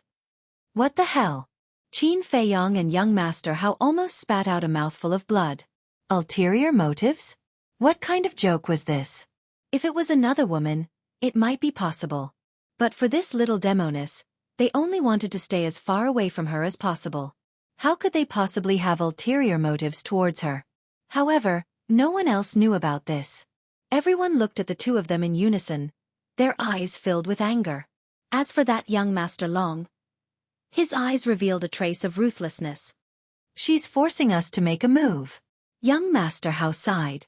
Qin Feiyong also had a helpless look on his face. A single sentence was enough to make him and young Master Hao public enemies. This woman was more than terrifying. She was simply impossible to deal with. Suddenly, killing intent flashed in young Master Long's eyes, and he said without turning his head, "Miss, tell me, how should we deal with them?" "It's up to you," Wang Yuer said weakly. Young Master Long laughed coldly and waved his hand. "Break their legs for this young master." Immediately, the group of guards behind him swarmed forward with cruel smiles on their faces. There were more than a dozen of them, and their cultivations ranged from 3 to 5-star War Master. "Sis, isn't this too much?" Young Master Hao sent a sound transmission, sweeping his gaze across the guards, his brows tightly knitted. "Humph. You asked for it." Chapter 981. More than a dozen guards looked ferocious. Wang Yuer revealed 2 sweet dimples, looking extremely charming. She was a typical little witch. Young Master Long gritted his teeth as if he had a feud with Qin Feiyong and Wang Yuer. Seeing this situation, the surrounding crowd kept retreating, afraid that they would be implicated. The atmosphere at the scene was extremely tense. Qin Feiyong and Wang Yuer looked at each other and couldn't help but raise their eyebrows. Young Master Hao looked at those guards and said, "Let me tell you, you'd better not provoke me." "You still dare to be arrogant when you're about to die?" Young Master Long looked surprised and then said to those guards, "Be gentle, don't kill them. I want to have fun today." "Okay." More than a dozen guards nodded, their faces full of mockery and ridicule. "There are so many people who want to die." Young Master Hao's eyes turned cold, and his saint aura roared in all directions. Those dozen guards were immediately imprisoned on the spot. He is actually a battle saint." Young Master Long was shocked. Under young Master Hao's saint aura, those guards felt as if they were in the abyss, and their bodies turned cold. "I said, don't provoke me." Young Master Hao roared, and his saint aura suddenly surged. More than a dozen guards exploded on the spot, and blood splattered in the sky. Everyone's faces turned pale with fright. Wang Yuer was also shocked. Obviously, she didn't expect young Master Hao to kill them directly. Only Qin Feiyong looked as if nothing had happened. Although he hadn't known young Master Hao for long, he had already known young Master Hao's character. Don't be fooled by young Master Hao's usual sloppy appearance. In fact, there was an inviolable arrogance in his bones. Therefore, when dealing with this person, one had to use the right method, or one would get into trouble. And this young Master Long, relying on the power behind him, repeatedly provoked him. As the son of the Chief Tower Master, he definitely couldn't tolerate it. "How dare you? How dare you kill my guards? Do you know who I am? Do you know how big a mistake you have made?" Young Master Long didn't realize that he had hit an iron plate this time. After coming back to his senses, he immediately shouted at young Master Hao in a stern voice. "You're still excited?" Young Master Hao raised his eyebrows, crossed his arms in front of his chest, and laughed. "You are the first one who dares to talk to me like this. I have to admire your courage. Who do you think you are?" Young Master Long was not to be outdone. Qin Feiyong frowned. Young Master Hao had already displayed his strength, yet this person still dared to continue challenging him? It seemed like this young Master Long really had someone backing him up. "Who am I?" In the meantime, young Master Hao was stunned. As the son of the dignified Chief Tower Master, When had he ever been humiliated like this? Was this person tired of living? Murderous intent flashed in his eyes as he landed in front of young Master Long. What do you want to do? This sudden action caused young Master Long to panic a little. What are you trying to do? What do you think? Young Master Hao laughed and raised his hand to slap young Master Long's face. Furthermore, he used half of his strength. But even if it was only half of his strength, it was still not something that young Master Long could withstand. Because young Master Long was only a battle emperor. There was no suspense. Accompanied by a miserable howl, young Master Long flew out like a meteorite, crashing into the city gate behind him, blood spurting out wildly. Half of his face instantly swelled up, and a blood-red palm print was extremely eye-catching. You actually dare to hit me? He laid on the ground and looked at young Master Hao in disbelief. So what if I hit you? Let me tell you, to be able to let me slap you, that is the accumulated merit of your ancestors. You should go back and burn incense. Young Master Hao said in disdain. How preposterous. I will definitely not let you off. Young Master Long spat out a mouthful of blood. He was angered by young Master Hao's words. Then he got up in a sorry state and looked at Wang Yu. Miss, don't be afraid. Come with me first. I'll bring you to settle the score with them later. You'd better pray for yourself. Wang Yu chuckled, and then entered the city without looking back. What do you mean? Young Master Long was stunned. Can't you tell? She's with us. She's just teasing you. You really took it seriously. You're really stupid. Young Master Hao shook his head and sneered. After saying that, he chased after Wang Yu. You're still too young. Qin Feiyong stepped forward and patted young Master Long's shoulder. He shook his head and smiled, then followed him into the city. Teasing me? Young Master Long was stunned, unable to regain his senses for a long time. A moment later, he looked at the crowd around him and asked, Are they really together? Everyone nodded.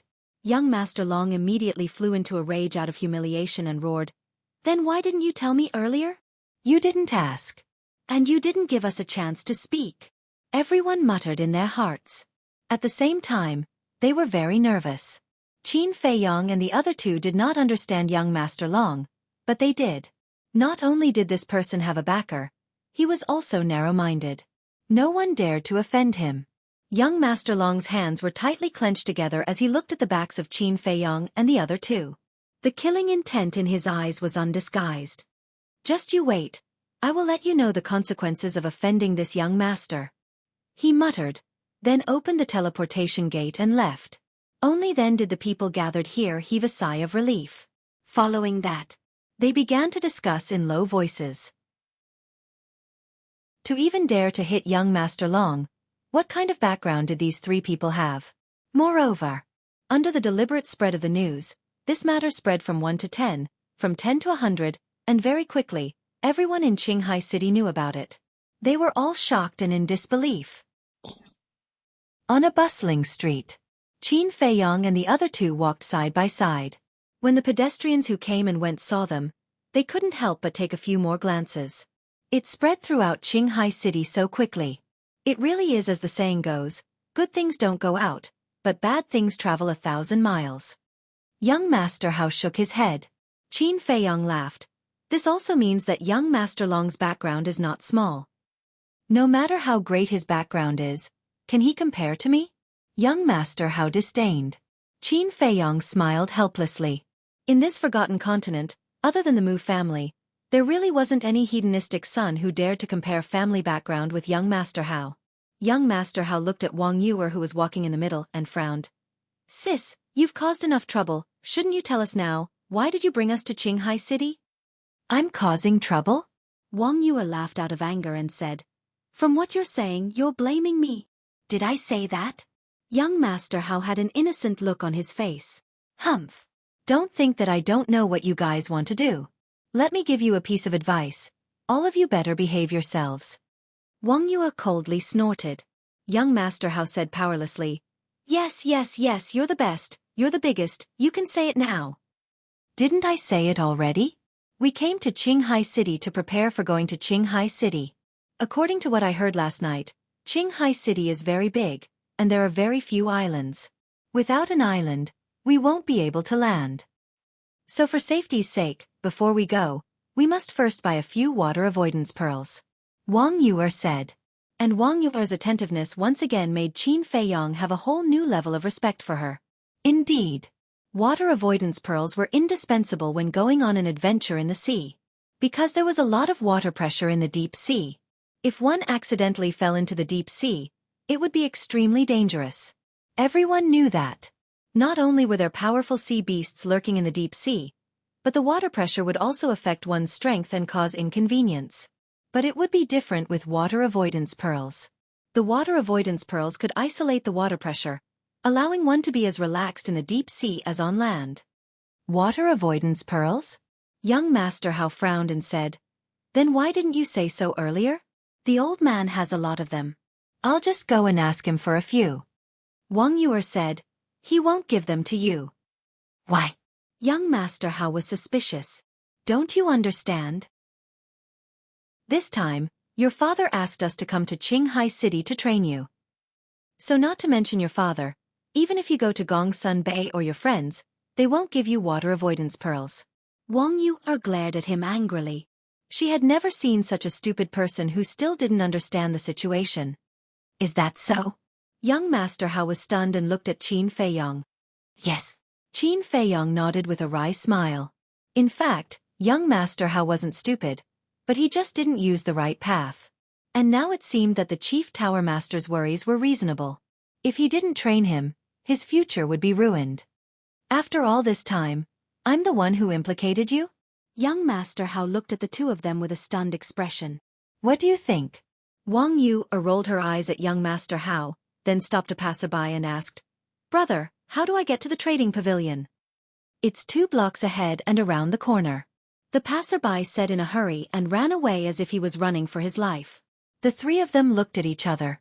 Young Master Hao frowned and said, "Why do I feel that in his eyes, we are a bit of a plague?" "Not a bit. We are." "It seems that young Master Long is really not simple," Qin Feiyong said. "So what?" "He'd better not provoke us again, or I'll send him to hell." Young Master Hao's eyes flashed coldly. A moment later, the three of them entered the trading pavilion. Compared to the trading pavilions in Divine City, the scale of the trading pavilions here was much smaller. The whole building only had 3 floors, and the decoration was very old. But after all, it was the only trading pavilion in the Qinghai region, so there were many people coming in and out. "Greetings, Mississippi." "Greetings, young masters." A woman in red came up and bowed to the three of them. Wang Yuer said, "Do you have a water-repelling pearl here?" "Yes." The woman in red nodded, not surprised at all. Because most people came to the trading pavilion for the water-repelling pearl. Wang Yuer was delighted and asked, "How much is it?" "Miss, this is your first time here, right? We don't sell the water-repelling pearl. We only auction it. The highest bidder gets it, and we only auction 5 a day." The woman in red smiled. "You're auctioning this thing? You're not too kind. You're clearly taking advantage of the situation." Young Master Hao said unhappily. Wang Yuer also frowned and was a little dissatisfied. The water-repelling pearl was very precious and rare in the eyes of others, but for people like young Master Hao and Wang Yuer, it couldn't be more ordinary. This was the difference in values between people of different levels. This is the rule set by the higher-ups. We can only follow it. Please understand. The woman in red smiled apologetically. People who stayed in the trading pavilion all year round were definitely better at reading people than others. From the conversation between young Master Hao and young Master Hao, she had already guessed that the 3 people in front of her must be extraordinary, so her attitude was more polite. "It's okay." Wang Yuer waved her hand and smiled. She asked, "Is there an auction today?" "Yes. It starts in an hour. If you're not in a hurry, you can stay and watch. Because when we auction the water-repelling pearl, we will also auction other rare treasures that may be helpful for your trip to Qinghai." The woman in red said. Wang Yuer was moved. She nodded and smiled, "Then please arrange a private room for us." "Okay. Please follow me." After the woman in red finished speaking, she turned around and was about to lead the way. But at this moment, a group of people rushed into the trading pavilion aggressively. The leader was young Master Long. There were more than 20 people behind him. They were all middle-aged burly men. Their bodies were burly, and the aura they emitted was between 7 and 9 Star War Masters. Compared to the guards at the city gate before, their overall strength was on a higher level. Beside young Master Long, there was an old man in black. This person was skinny and had white hair. There was no aura on his body at all. He looked weak, but his old eyes were filled with strands of astonishing sharpness. It's them! After young Master Long rushed into the trading pavilion, he glanced at the crowd. When he saw Qin Feiyong and the other two, he immediately grabbed the three of them and said angrily. Immediately! The 20 or so guards and the old man in black looked at Qin Feiyong and the other two. They're really not afraid of death. Young Master Hao muttered, a hint of killing intent flashing in the depths of his eyes. Young Master Long smiled contemptuously, looked at the three of them arrogantly, and said, Now, I'll give you a chance, kneel down and kowtow to apologize. Kowtow and apologize? Who gave you the guts to say such words to me? Young Master Hao's face darkened. Haha, young Master Long laughed arrogantly, and said, Today, not only do you have to kowtow and apologize, you also have to hand her over to me. Smelly bitch. How dare you play with me? I'll let you know the consequences of offending me later. His eyes swept across Wang Yuer's chest unscrupulously, full of lust and wickedness. Wang Yuer frowned and said indifferently, You will pay the price for this. Haha.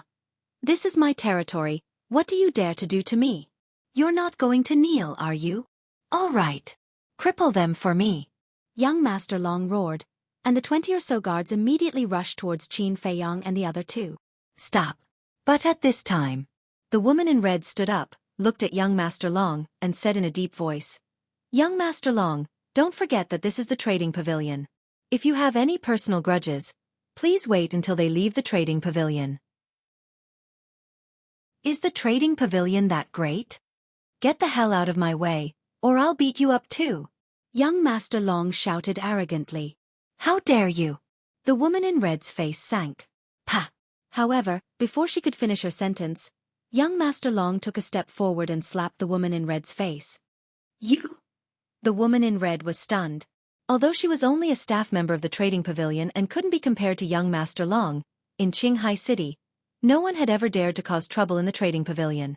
Not to mention the people in the trading pavilion. Young Master Long waved his hand and sneered. Bitch, I'll ask you one more time, are you going to get out of my way or not?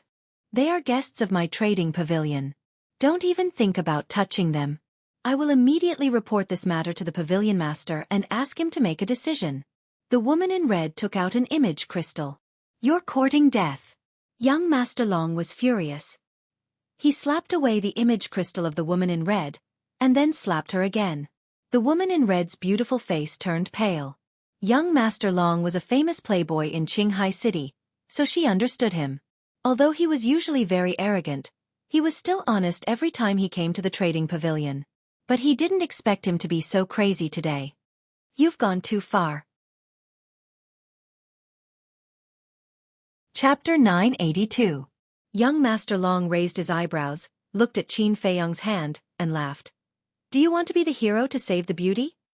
His smile was somewhat frightening. The woman in red cursed in her heart, and hurriedly sent a sound transmission to Qin Feiyong. Young Master, quickly stop, he is not someone you can provoke. Qin Feiyong laughed faintly.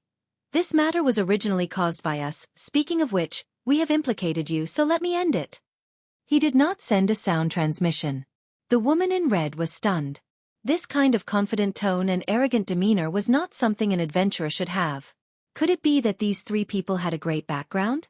Ha. However, young Master Long seemed to have heard the funniest joke in the world as he raised his head and laughed loudly. Qin Feiyong chuckled. Is it that funny? If it's not funny, would this young master laugh? I think you're just here to be funny. End it. How do you want to end it? Kill me? Do you have the guts? Let me tell you, as long as I lose a single strand of hair here, you can forget about leaving this Qinghai City. Ha. After young Master Long finished speaking, he laughed out loud again. His eyes filled with contempt. Is that so? The corner of Qin Feiyong's mouth lifted, his 5 fingers slightly exerted force, and a gotcha sound immediately resounded. He crushed young Master Long's wrist. Ah! Young Master Long, who was laughing, immediately let out a pig-like howl. Cold sweat dripped down his forehead, and his face instantly turned pale. Quickly save the young master. The 20-odd guards' expressions suddenly changed as they rushed towards Qin Feiyong. Scram! Qin Feiyong roared, his holy might roared, and his black hair fluttered in the wind. In an instant, as if struck by lightning, those guards were all sent flying, spitting out blood as they screamed miserably. He is also a war saint. The onlookers turned pale with fright. The black-clothed old man, who had been silent the entire time, couldn't help but narrow his eyes. Boom! Suddenly, a terrifying pressure rushed out from the black-clothed old man's body. This was also the holy might, and it was even stronger than Qin Feiyong, 2-star war saint. He glanced at Wang Yu and young Master Hao, then looked at Qin Feiyong and said solemnly, "Qinghai City is not a place where you can behave atrociously." As soon as he finished, the black-clothed old man took a step forward. He raised his aged hand and went straight for Qin Feiyong's chest. Qin Feiyong looked at the black-clothed old man, with a hint of disdain in his eyes. Boom! And just as the black-clothed old master holy might, the black-clothed old man was immediately imprisoned, unable to move at all. This holy might. Everyone's to master, their eyes. She was also a venerable. His, and his cultivation his. Wang Yu had concealed her aura, so everyone had always thought that she was just a pretty but useless vase. But he never expected that she was the real big BS. Here came the problem. Who was to be to these three? The black-clothed old man's eyes were gloomy. He had obviously realized that he had hidden iron plate this time, but he wasn't nervous at all. "The three of you, we are from the City Lord's mansion. And this young Master Long is the only son of the City Lord, so before you make a move, you'd better think carefully," the black-clothed old man said. The threat in his words was not concealed at all. "The City Lord's son?" Young Master Hao was stunned and frowned. "You mean he is Shen Feiyun's son? How dare you? How can you call the City Lord's name directly?" The black-clothed old man scolded. Young Master Hao was too lazy to pay attention to him. He looked at young Master Long, shook his head and sighed. "Back then, Shen Feiyun was considered a figure in the Divine City, but I didn't expect him to teach such a scum son." The black-clothed old man was dumbfounded. Although Shen Feiyun was the City Lord of Qinghai City, he rarely appeared in front of others. As for his past deeds, there were even fewer people who knew about them. But this person actually knew. Could it be that these three people were from the Divine City? "I want to see who has the guts to talk about me behind my back." Suddenly, a hoarse voice sounded. Following closely, a middle-aged man, holding a wine pot, staggered into the trading pavilion. This person looked to be in his 40s, with a striking scar at the corner of his eye. His face was full of stubble, his clothes were untidy, his hair was messy, and his body reeked of alcohol, like a sloppy drunkard. "Greetings, City Lord." When the surrounding crowd saw this person, they all bowed. "City Lord." Qin Feiyong was stunned. This drunkard was Shen Feiyun? This was too different from the Shen Feiyun he imagined. One had to know. This Shen Feiyun was once an existence that could stand shoulder to shoulder with Gongsun Bei. Even if he came to Qinghai City, he wouldn't be in such dire straits. At the same time, young Master Hao and Wang Yu looked at Shen Feiyun, their brows tightly knitted together. Obviously, Shen Feiyun's current appearance surprised them. "Father, save me." Young Master Long seemed to have seen his savior and hurriedly called out. Shen Feiyun glanced at him indifferently, then looked at Qin Feiyong and the other two. His eyes were also hazy with drunkenness. But when he saw the appearance of young Master Hao and Wang Yu, he suddenly quivered, and his drunkenness instantly disappeared. He stared at the two of them, his seemingly pale and powerless eyes filled with disbelief. "What's going on?" Everyone looked at each other. They had thought that Shen Feiyun would definitely fly into a rage when he saw his son being beaten in public, but they didn't expect him to reveal such an expression. Wang Yu frowned and sent a sound transmission. "Elder brother Shen, we are here to gain experience. Don't reveal our identities for the time being." Experience. Shen Feiyun was stunned. What was going on? Why would a young miss who was admired by countless people, a young master who lived like a prince, suddenly come out to gain experience, and even come to Qinghai City? Seeing this, young Master Long was extremely anxious and said angrily, "Father, what are you doing? Quickly teach them a lesson." "Bastard!" Shen Feiyun was furious, and stepped forward to slap young Master Long's face. Everyone was stunned. What the hell was going on? It was fine if he didn't stand up for young Master Long, but why did he have to teach young Master Long a lesson? Looks like they really are big shots from the Divine City.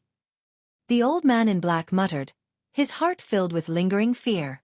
Even the city lord was so fearful. One could imagine how great the background of these three young people was. Fortunately, the city lord had arrived in time, otherwise, this matter would have blown up. And without any suspense. Young Master Long was also stunned by this slap. When he came back to his senses, other than disbelief, he still had a questioning look on his face. But Shen Feiyun ignored him, looked at Wang Yu and said, "Can you give me some face and let my son go this time?" "I can let him go, but remember, discipline him more in the future. After all, not everyone will give you this face." After young Master Hao finished speaking, he nodded to Qin Feiyong. Qin Feiyong frowned. To be honest, he already had the intention to kill young Master Long. However, since young Master Hao had already promised Shen Feiyun, he couldn't refute young Master Hao's face, and finally let young Master Long go. "Father, what's wrong with you?" Young Master Long ran to Shen Feiyun's side as if he was running for his life, and asked suspiciously. "Shut up!" Shen Feiyun shouted coldly. Then he looked at young Master Hao and said, "When I go back, I will teach him a lesson, but you guys better not cause trouble in Qinghai City." Young Master Hao said indifferently, "Do we look like people who would take the initiative to cause trouble?" "It's best if that's the case." Shen Feiyun looked at the three of them with deep meaning, and then did not say another word, and turned to leave with young Master Long and the others. "What's going on?" Qin Feiyong was suspicious. Shen Feiyun obviously knew the identity of young Master Hao and Wang Yu, but why was his attitude so cold? He could even faintly catch a trace of disgust in Shen Feiyun's eyes. At the same time, the surrounding crowd looked at each other in dismay. They originally thought that there would be a good show to watch, but who would have thought that it would end just like that? And when they looked at Qin Feiyong and the other two again, their eyes were filled with reverence. The red-clothed lady who received Qin Feiyong and the other two was the same. She had guessed that the three of them might have extraordinary origins, but she didn't expect that even the city lord would be so polite to them. "Who?" The red-clothed lady took a deep breath and calmed the emotions in her heart.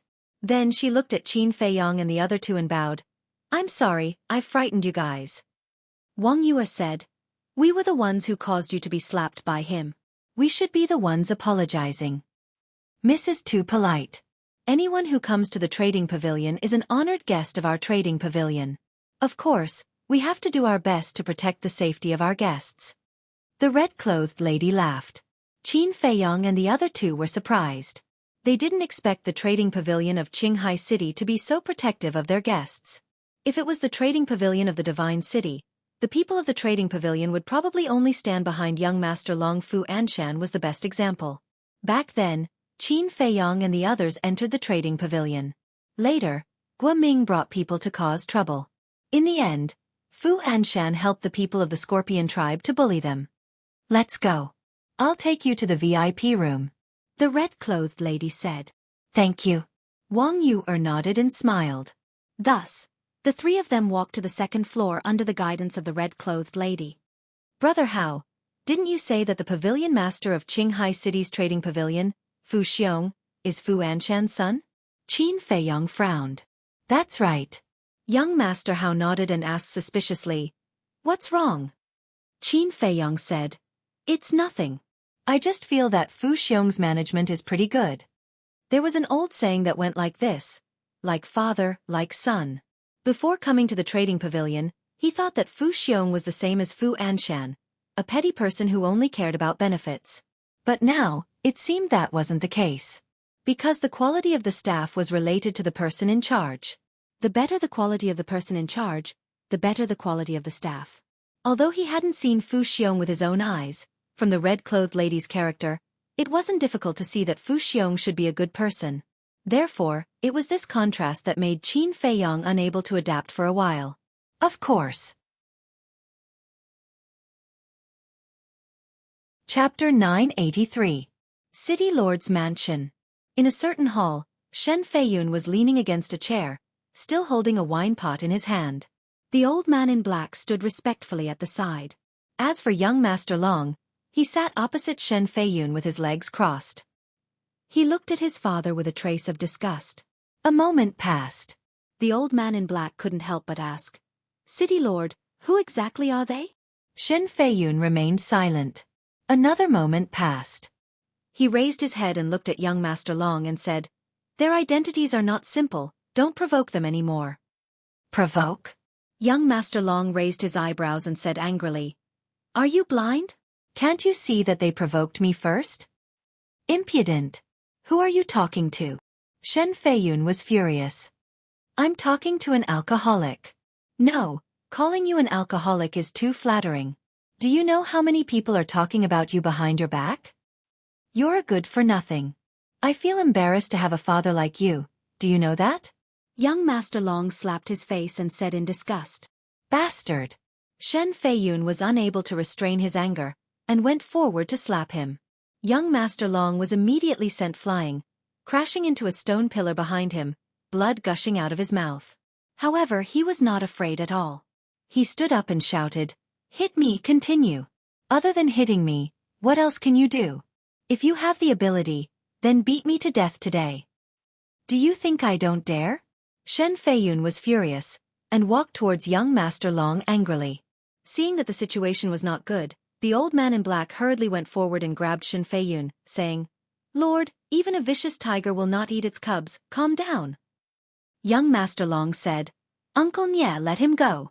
Anyway, I don't want to live anymore, so I might as well let him beat me to death. He can only find a sense of accomplishment on me." "Young Master, stop talking." "My lord, please calm down. We're all family, why do you have to make such a fuss?" The old man in black tried his best to persuade him. "Family?" Young Master Long sneered and said, "Seeing me being beaten up, but not even daring to let out a fart, is this still a family? I think they're worse than outsiders." "What do you know?" "Do you know who they are?" Shen Feiyun shouted. "I don't know who they are, but I know that I have a cowardly and incompetent father." Young Master Long sneered. "Bastard!" The furious Shen Feiyun blasted the black-clothed old man away with a palm strike and slapped young Master Long's face. "I'll tell you who they are now. The person who killed your guards at the city gate is the son of the chief tower master, young Master Hao. That woman is Wang Su's granddaughter and the daughter of the Saint Peak Master and the Sanctum Master. As for the person who crushed your wrist, he is called Ancestor Mu. He is the direct disciple of the Chief Pagoda Master. He is also engaged to Wang Su's granddaughter. He and young Master Hao are like brothers. Tell me now, how can I help you?" Chief Pagoda Master shouted. "What? He actually has such a great background." The black-clothed old man was dumbfounded when he heard this. Young Master Long was also dumbstruck. Who would have thought that the origins of these three people would be so terrifying? The son of the Chief Tower Master. The Tower Master's personal disciple. She was the daughter of the Saint Peak Master and the Saint Tower Master. Any one of these identities was enough to kill him in seconds. "I told you not to cause trouble, but you didn't listen. Now, you've hit an iron plate? Let me tell you, if it weren't for my face, you would have been dead long ago. You really are a good-for-nothing. Old Nye, watch him for me." Before young Master Hao and the others leave, don't let him take half a step out of the City Lord's mansion. Shen Feiyun scolded angrily and then instructed the black-clothed old man before leaving angrily with a wine jug. "Yes, I'm a good-for-nothing. But have you ever taught me well? Have you ever cared about me? You only know how to drink all day and do nothing. I'm like this because of you. You'd better drink yourself to death as soon as possible."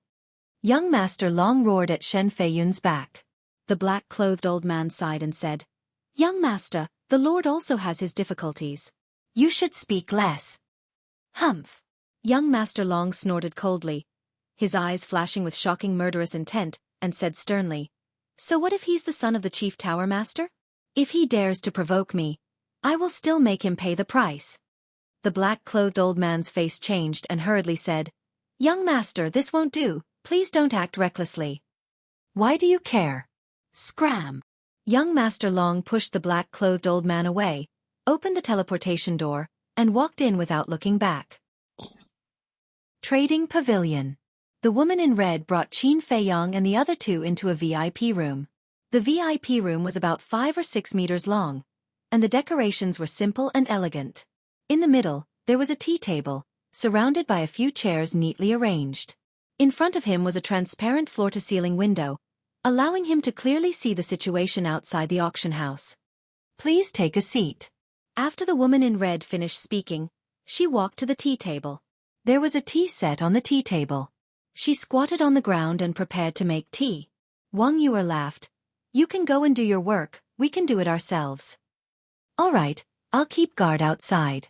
If there's anything, just call me." The woman in red was very sensible.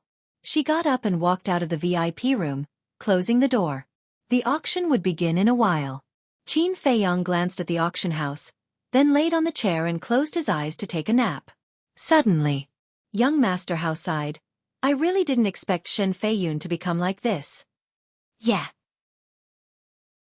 This is too different from the Shen Feiyun we know." Wang Yuer nodded. Qin Feiyong opened his eyes, looked at the two of them, and asked, "What kind of person was Shen Feiyun in the past?"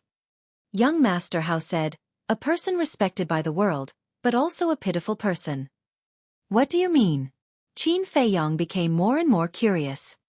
Back then he was extremely talented, and together with Gong Sun Bei, they were known as the two heroes of the main pagoda. His future was limitless. At that time, both of them wanted to become my father's disciple. But you also know that the main pagoda has rules. One must obtain the inheritance of a certain main pagoda master in the land of inheritance in order to become the current main pagoda master's disciple. Later, my father brought them to the land of inheritance, but the person who obtained the inheritance in the end was Gong Sun Bei. Young Master Hao said. Qin Feiyong said in surprise, "Just because of this blow, he left the divine city?" "Of course not. As a monstrous figure, how could his temperament be so bad? The biggest reason why he left the divine city was that his woman had an affair with Gong Sun Bei." Young Master Hao said. "What?" Qin Feiyong was dumbfounded. "Surprised, right? I was the same as you at that time. But in fact, this was a misunderstanding." Young Master Hao said. "What misunderstanding?" Qin Feiyong asked. At that time, Gong Sun Bei and Shen Feiyun were rivals and friends in the main pagoda. And the two of them were indeed fated. They fell in love with the same woman at the same time, and the three of them had a very good relationship. In the end, the woman chose Shen Feiyun, and they were already at the point of marriage. But just a few days after Shen Feiyun returned from the land of inheritance, one evening, he found that woman and Gong Sun Bei together in a secluded valley in the main pagoda's holy land, and they were whispering sweet nothings to each other. Shen Feiyun thought that the two of them were secretly having an affair behind his back. He also thought that the woman was vain. When she saw that Gong Sun Bei had become the main pagoda master's disciple, she took the initiative to throw herself at him. So in a rage, Shen Feiyun directly killed the woman and fought with Gong Sun Bei. In the end, even my father was alarmed. Young Master Hao said. Qin Feiyong frowned and said, "It's not Shen Feiyun's fault. If there was nothing, why would Gong Sun Bei and that woman meet in private?" I thought so too at that time. But in the end, under my father's interrogation, Gong Sun Bei told the truth. The reason was that Shen Feiyun didn't get the inheritance and couldn't help but feel a little disappointed. After returning from the land of inheritance, he drank all day long to drown his sorrows. That woman was anxious, so she went to find Gong Sun Bei and asked him to persuade Shen Feiyun. At that time, they were whispering sweet nothings to each other purely because that woman was pregnant with Shen Feiyun's child. Her body was a little weak and she almost tripped. Gong Sun Bei went up to support her and told her to be careful in the future. Unexpectedly, Shen Feiyun happened to see it, and the misunderstanding arose. Young Master Hao sighed. "I see." Qin Feiyong suddenly understood and asked, "Does Shen Feiyun know the truth?" "Yes." Young Master Hao nodded. Qin Feiyong said, "Then he must be very regretful. After all, That woman is already pregnant with his child. Yes, very regretful. But because of this, he resented Gong Sunbei even more. Because in his opinion, if Gong Sunbei hadn't met that woman in private, this tragedy wouldn't have happened. At that time, he might have really been overwhelmed with grief and indignation. He even went to look for my father to reason with him. You know my father's personality. Seeing that he was being unreasonable, not only did he not help him, he even fiercely reprimanded him. Because of this, Shen Feiyun even hated my father, thinking that my father was biased toward Gong Sunbei. Then, in a fit of anger, he left the Divine City. There has been no news of him all these years, but I didn't expect him to be in Qinghai City, and I didn't expect his son to be so old. Young Master Hao said. Because of a small misunderstanding, he mistakenly killed his own woman and unborn child. Such a blow, no matter who it was, would probably break down. No wonder he became like this. But not long ago, I noticed that the way he looked at you seemed to still hate your father? Qin Feiyang said. I noticed it too. I think he has fallen into it and will find it very difficult to walk out. My father is the same. He knew that Shen Feiyun was blinded by grief and anger, but he didn't counsel him. Instead, he scolded him. Isn't this aggravating the conflict? Forget it. Let's not talk about it. This is their business. Let them solve it themselves. Young Master Hao waved his hand. Qin Feiyang sighed. Chapter 984. At the same time. In the lounge of the trading pavilion, a capable middle-aged man sat in front of the coffee table, slowly drinking tea. Opposite this person, there was a thin young man, who was also a staff member of the trading pavilion. He was saying something to the middle-aged man. Sir, that's what happened. A moment later, the thin young man finally finished speaking. There are still people in Qinghai City that Shen Feiyun is afraid of? The middle-aged man's eyes were filled with surprise as he asked, what do those three people look like? The thin young man waved his hand, his battle chi surged, and three phantoms condensed. It was Qin Feiyang and the other two. This. The middle-aged man looked at the phantoms of the three people and his gaze immediately became dull. The teacup in his hand fell to the ground and shattered into pieces. What's wrong, sir? The thin young man was shocked and asked. Impossible. Why would they appear in Qinghai City? The middle-aged man acted as if he didn't hear anything as he muttered to himself, his face full of disbelief. The thin young man was also more and more surprised. Suddenly, the middle-aged man looked at the thin young man and asked, where are they now? VIP room 17 of the auction house. The thin young man said. The middle-aged man pondered for a moment, then waved his hand and said, I understand, you can leave first. Yes. The thin young man respectfully replied, then bowed and left, closing the door. The middle-aged man also lowered his head and pondered. Dong dong. Soon, there was a knock on the door. The middle-aged man took a deep breath, looked up at the door and said, please come in. The door opened, and a purple-clothed young man strode in. It was young Master Long. Nephew, why are you here? The middle-aged man looked at young Master Long in surprise. Don't mention it. After young Master Long closed the door, he shook his head angrily and walked up to sit opposite the middle-aged man. The middle-aged man's eyes flashed as he smiled and said, could it be that nephew is still brooding over what happened before? Young Master Long was stunned and frowned. Uncle Fu also knows? The middle-aged man said, it's such a big matter, it's hard for me not to know. Young Master Long said angrily, that's good, help me judge, isn't my father very incompetent? This. The middle-aged man hesitated, not knowing how to answer. Yes. I admit that their identities are indeed frightening, but there's a good saying, the heavens are high and the emperor is far away. Why are you so afraid of them? The more young Master Long spoke, the angrier he got. The middle-aged man was stunned and said, you already know their identities? Yes, my father said so. Mr. Dragon nodded and asked, Uncle Fu, do you know who they are? Of course I know. The middle-aged man smiled. Young Master Long said, then can you think of a way to help me vent my anger? The middle-aged man was stunned. He shook his head and smiled bitterly. Nephew, aren't you making things difficult for Uncle? Even Uncle Fu is scared of you. Young Master Dragon raised his eyebrows. I can't be afraid. Nephew, listen to your uncle. Don't think about revenge anymore. We can't afford to offend the three of them. The middle-aged man sighed. I can't afford to offend him. Young Master Long muttered as strands of fierce light suddenly burst out from his eyes, and he said, I won't stop until I vent my anger. Why are you so stubborn? If you continue like this, Uncle will be angry. The middle-aged man said with a straight face. Young Master Long was incomparably angry, and he said, At any rate, you are people of high status in Qinghai City. I really don't understand. Why are you afraid of them? Nephew, you have to understand a principle. Some people are born not to be offended. The middle-aged man sighed. I really don't believe in this. Since Uncle Fu is not willing to help, then I'll take my leave.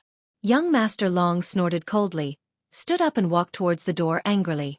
Looking at young Master Long's back, the middle-aged man's eyes flickered, and he suddenly said, Nephew, wait. What? Young Master Long stopped and asked without turning his head. You really want to take revenge?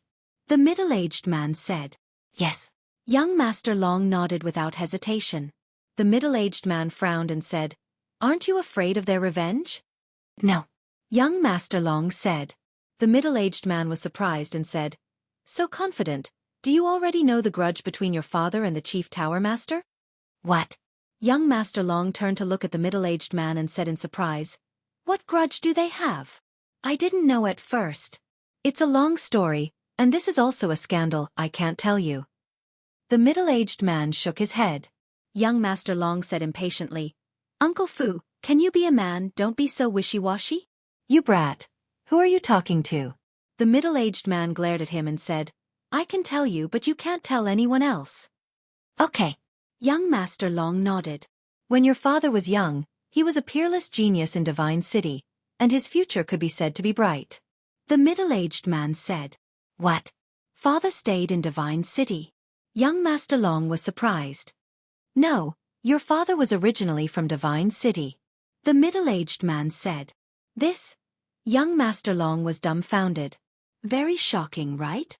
Not only that, when your father was young, he almost became the Chief Tower Master's disciple. The middle-aged man laughed. Young Master Long frowned and said, Then why did he come to this place where birds don't lay eggs? Because of deceit, suppression. Speaking of this, I have to mention another person. This person is called Gong Sun Bei, and he is now the Hall Master of the Oracle Hall. He has a high position and power. When he was young, this person had a very good relationship with your father. However, this Gong Sun Bei is a sanctimonious villain.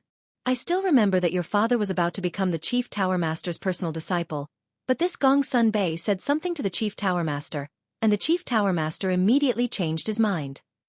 And he even took the opportunity to snatch your father's woman. The middle-aged man said faintly. Hearing this, young Master Long was stunned, and then said angrily, He is too despicable. Isn't that so? The most excessive thing is that the Chief Tower Master not only went back on his word, but he also sent your father to Qinghai City. And he also gave a death order, ordering your father to never return to Divine City. It is because of this that your father drinks all day long. To be honest, if the Chief Tower Master didn't send your father here, with your father's talent, his status in Divine City would not be worse than Gong Sun Bei. The middle-aged man sighed. How preposterous. These people are worse than animals. Young Master Long gritted his teeth, his eyes full of resentment, and said gloomily, Uncle Fu, I must seek justice for my father. Forget it. The Chief Tower Master controls the entire Forgotten Continent and the fate of all of us. You can't beat him. It's just that your father, I really feel that it's not worth it for him. The middle-aged man said regretfully. On the surface it was persuasion, but in reality it was instigation. I can't beat the Chief Tower Master, but that doesn't mean I can't beat his son. I've decided, I want him to taste the pain of losing a son. Young Master Long said sternly. You want to kill young Master Hao? The middle-aged man was shocked. Yes. Young Master Long nodded, then knelt on the ground with a plop and said, Uncle Fu, on account of our years of friendship, please help me. The middle-aged man hesitated. Chapter 985. The middle-aged man lowered his head to look at young Master Long, as if it was very difficult for him to make a decision, and sighed. Nephew, why are you doing this? Fine, since you are so sensible and filial, Uncle will help you this time. Thank you, Uncle Fu. Young Master Long was overjoyed. The middle-aged man smiled and said, Don't kneel, quickly get up. Young Master Long got up and returned to his seat, asking, Uncle, do you have any brilliant ideas? Let me think about it first. The middle-aged man pondered. Time passed by just like that. Suddenly, the middle-aged man's eyes flashed as he stood up and said, Wait a moment, I'll be right back. Without waiting for young Master Long's response, he hurriedly walked out of the lounge. In less than 100 breaths, he returned with an exquisite jade box in his hand. With this thing I guarantee that you will succeed. The middle-aged man sat on the chair and smiled, then pushed the jade box in front of young Master Long. Young Master Long grabbed the jade box and opened the lid. At first, a trace of suspicion crawled up in his eyes, but it was quickly replaced by a ray of light. At the same time, in the VIP room, Qin Feiyang and the other two were sipping tea while chatting, waiting for the auction to begin. Dong. Finally, with the sound of a bell, the auction began. In addition to the various VIP rooms, the outside was already packed with people. When the bell rang, the originally noisy auction house immediately quieted down. Shwa! Immediately after, a woman in white appeared out of thin air on the high platform in the middle of the auction house. Looking around at the audience, the woman in white smiled and said, I believe that most of you are no stranger to me, so I don't need to introduce myself and will directly start the auction. As soon as she finished, the woman in white waved her hand, and a palm-sized boat appeared out of thin air in front of her. The treasure light was hazy, and the aura was astonishing. This ship is called the Saint King ship. It is a sacred artifact that can isolate the wind and waves of the sea and stop the attacks of the saint beasts. It can be said that as long as you have it, everyone can basically move unimpeded in the outer sea. The woman in white introduced with a smile. Sacred artifact. In an instant, the entire auction house was in an uproar. Qin Feiyang was also shocked. He turned to look at Wang Yue and said, Even a sacred artifact, isn't this too much? Don't be surprised. Wang Yue rolled her eyes at him. Qin Feiyang's face twitched. He was actually despised by this woman. Looking at Qin Feiyang's expression, young Master Hao shook his head with a smile and said, Brother Mu, this time, sister really isn't targeting you. What do you mean? Qin Feiyang frowned. Although saint artifacts are precious, the Divine City's exchange pavilion will auction off 1 or 2 every few years. Therefore, to people like us from the Divine City, auctioning sacred artifacts is no longer a rare thing. Young Master Hao said with a smile. I see. Qin Feiyang nodded. But even so, it was still shocking enough. After all, this was a saint weapon that was comparable to a 9-star battle saint. Its value could not be measured by gold coins. As if he had seen through Qin Feiyang's thoughts, young Master Hao smiled faintly and said, Sacred artifacts naturally cannot be measured by gold coins. Furthermore, the transaction pavilion does not expect to make money from these sacred artifacts. They do not care about this little bit of money either. It is purely a means of doing business. Qin Feiyang nodded. Indeed. With the wealth of the transaction pavilion, it did not matter even if they gave away a few sacred artifacts for free. Wang Yue suddenly said, This Sage King, we have to get it. With it, it will indeed be much more convenient for us to enter Qinghai. But the key is, who will pay for it? Young Master Hao looked at Wang Yue and Qin Feiyang. Why are you looking at me? Wang Yue raised her eyebrows. Young Master Hao shrugged and said, I have no money. Of course I have to look at you. The son of the chief tower master had no money? If this was spread out, he would definitely be laughed at, but it was the truth. Because usually, except for pocket money, he basically did not carry any money with him. And his pocket money was obviously not enough to bid for this Sage King. I don't have it either. Even if you do, I won't pay for it. Wang Yue said indifferently. Why? Young Master Hao was very dissatisfied. They had come out to train together. What was there to share? Because of my ability. Without me, even if you get the Sage King, you can't revive it. A sacred artifact that can't be revived has no value at all. Wang Yuer said indifferently. Young Master Hao was stunned, and then he couldn't help but feel a headache. Then he looked at Qin Feiyong and said with a sneaky smile, "Brother, it seems that we have to rely on you." As an alchemist, Qin Feiyong could refine a peerless pill like the Xueqi Yellow Dragon Pill. He would not believe that he did not have money. But Wang Yuer did not know that the Xueqi Yellow Dragon Pill was refined by Qin Feiyong. Hearing young Master Hao's words, she immediately rolled her eyes and said, "How can he afford a sacred artifact? What do I look like? Let me tell you, don't look down on people." Qin Feiyong's face darkened. Wang Yuer said disdainfully, "Then prove it to me." "But I have a condition. If I buy the Sage King in the end, not only do you have to listen to my every word during the journey, but you also have to be my maid for 2 years and follow me whenever I call." Qin Feiyong said, "You're quite ambitious. You actually want me to be your maid? Aren't you afraid that the wind will cut your tongue?" Wang Yuer gnashed her teeth. "You don't dare. It turns out that you're just Zozo." Qin Feiyong sneered. "Who says I don't dare? I'll bet with you. I want to see how capable you are." Wang Yuer snorted coldly, looked at the auction house, and said no more. Young Master Hao glanced at Wang Yuer and secretly gave Qin Feiyong a thumbs up. He chuckled and said, "Brother, good move."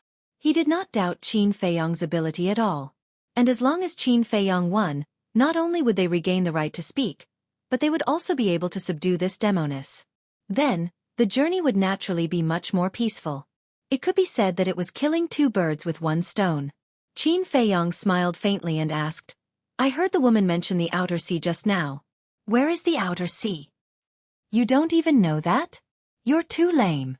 Young Master Hao glanced at him speechlessly and explained, "Qinghai is composed of 2 parts, the outer sea and the inner sea. Relatively speaking, the outer sea is safer, and the inner sea is basically filled with saint beasts."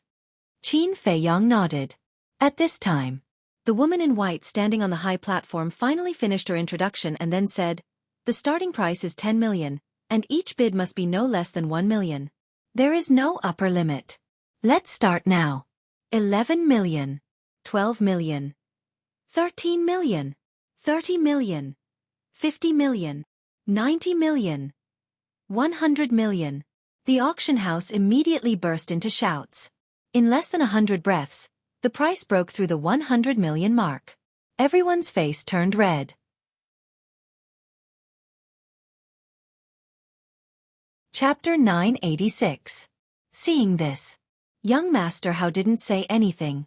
But when Wang Yuer saw that Qin Feiyong didn't bid for a long time, she couldn't help but mock. "What are you doing? Don't tell me that this price scared you." "No hurry." Qin Feiyong smiled faintly. "Of course I'm not in a hurry.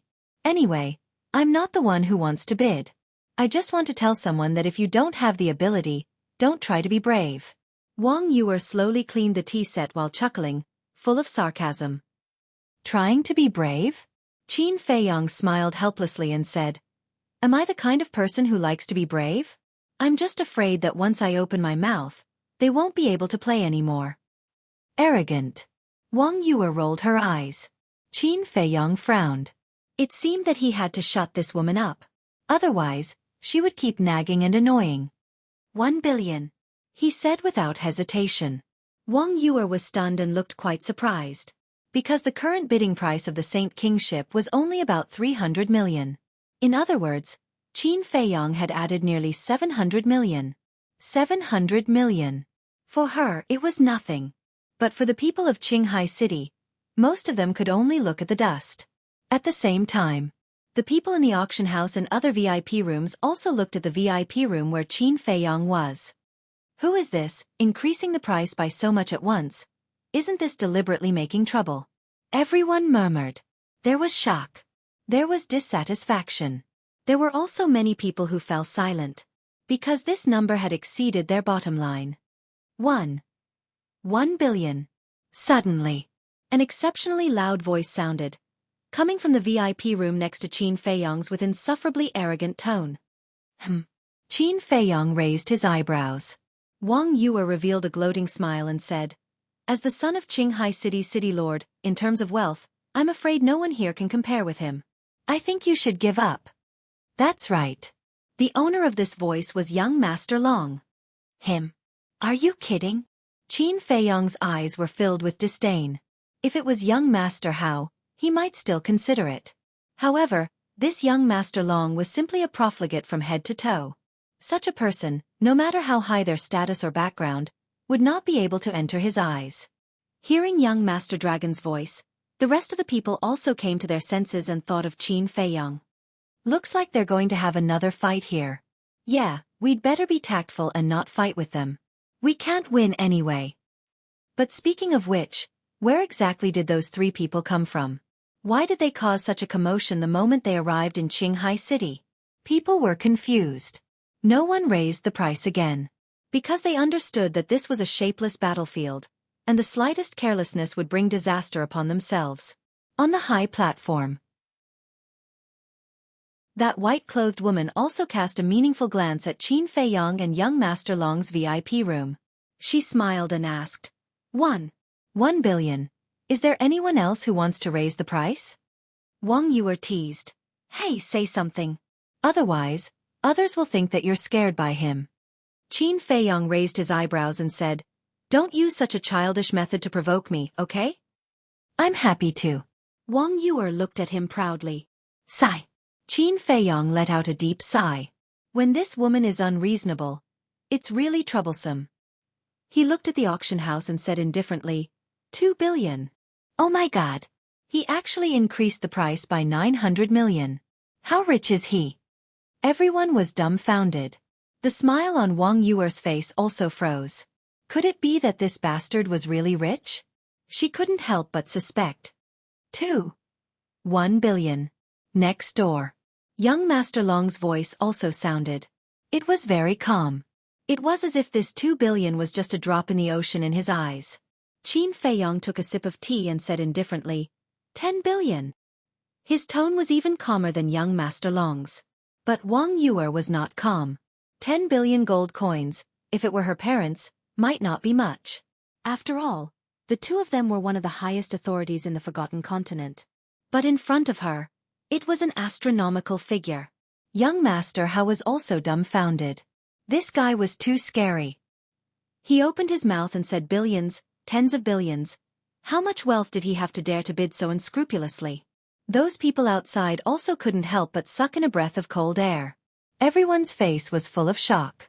Young Master Long, who was next door, suddenly stood up when Qin Feiyong said this price. His face was full of disbelief. 10 billion. This was too crazy.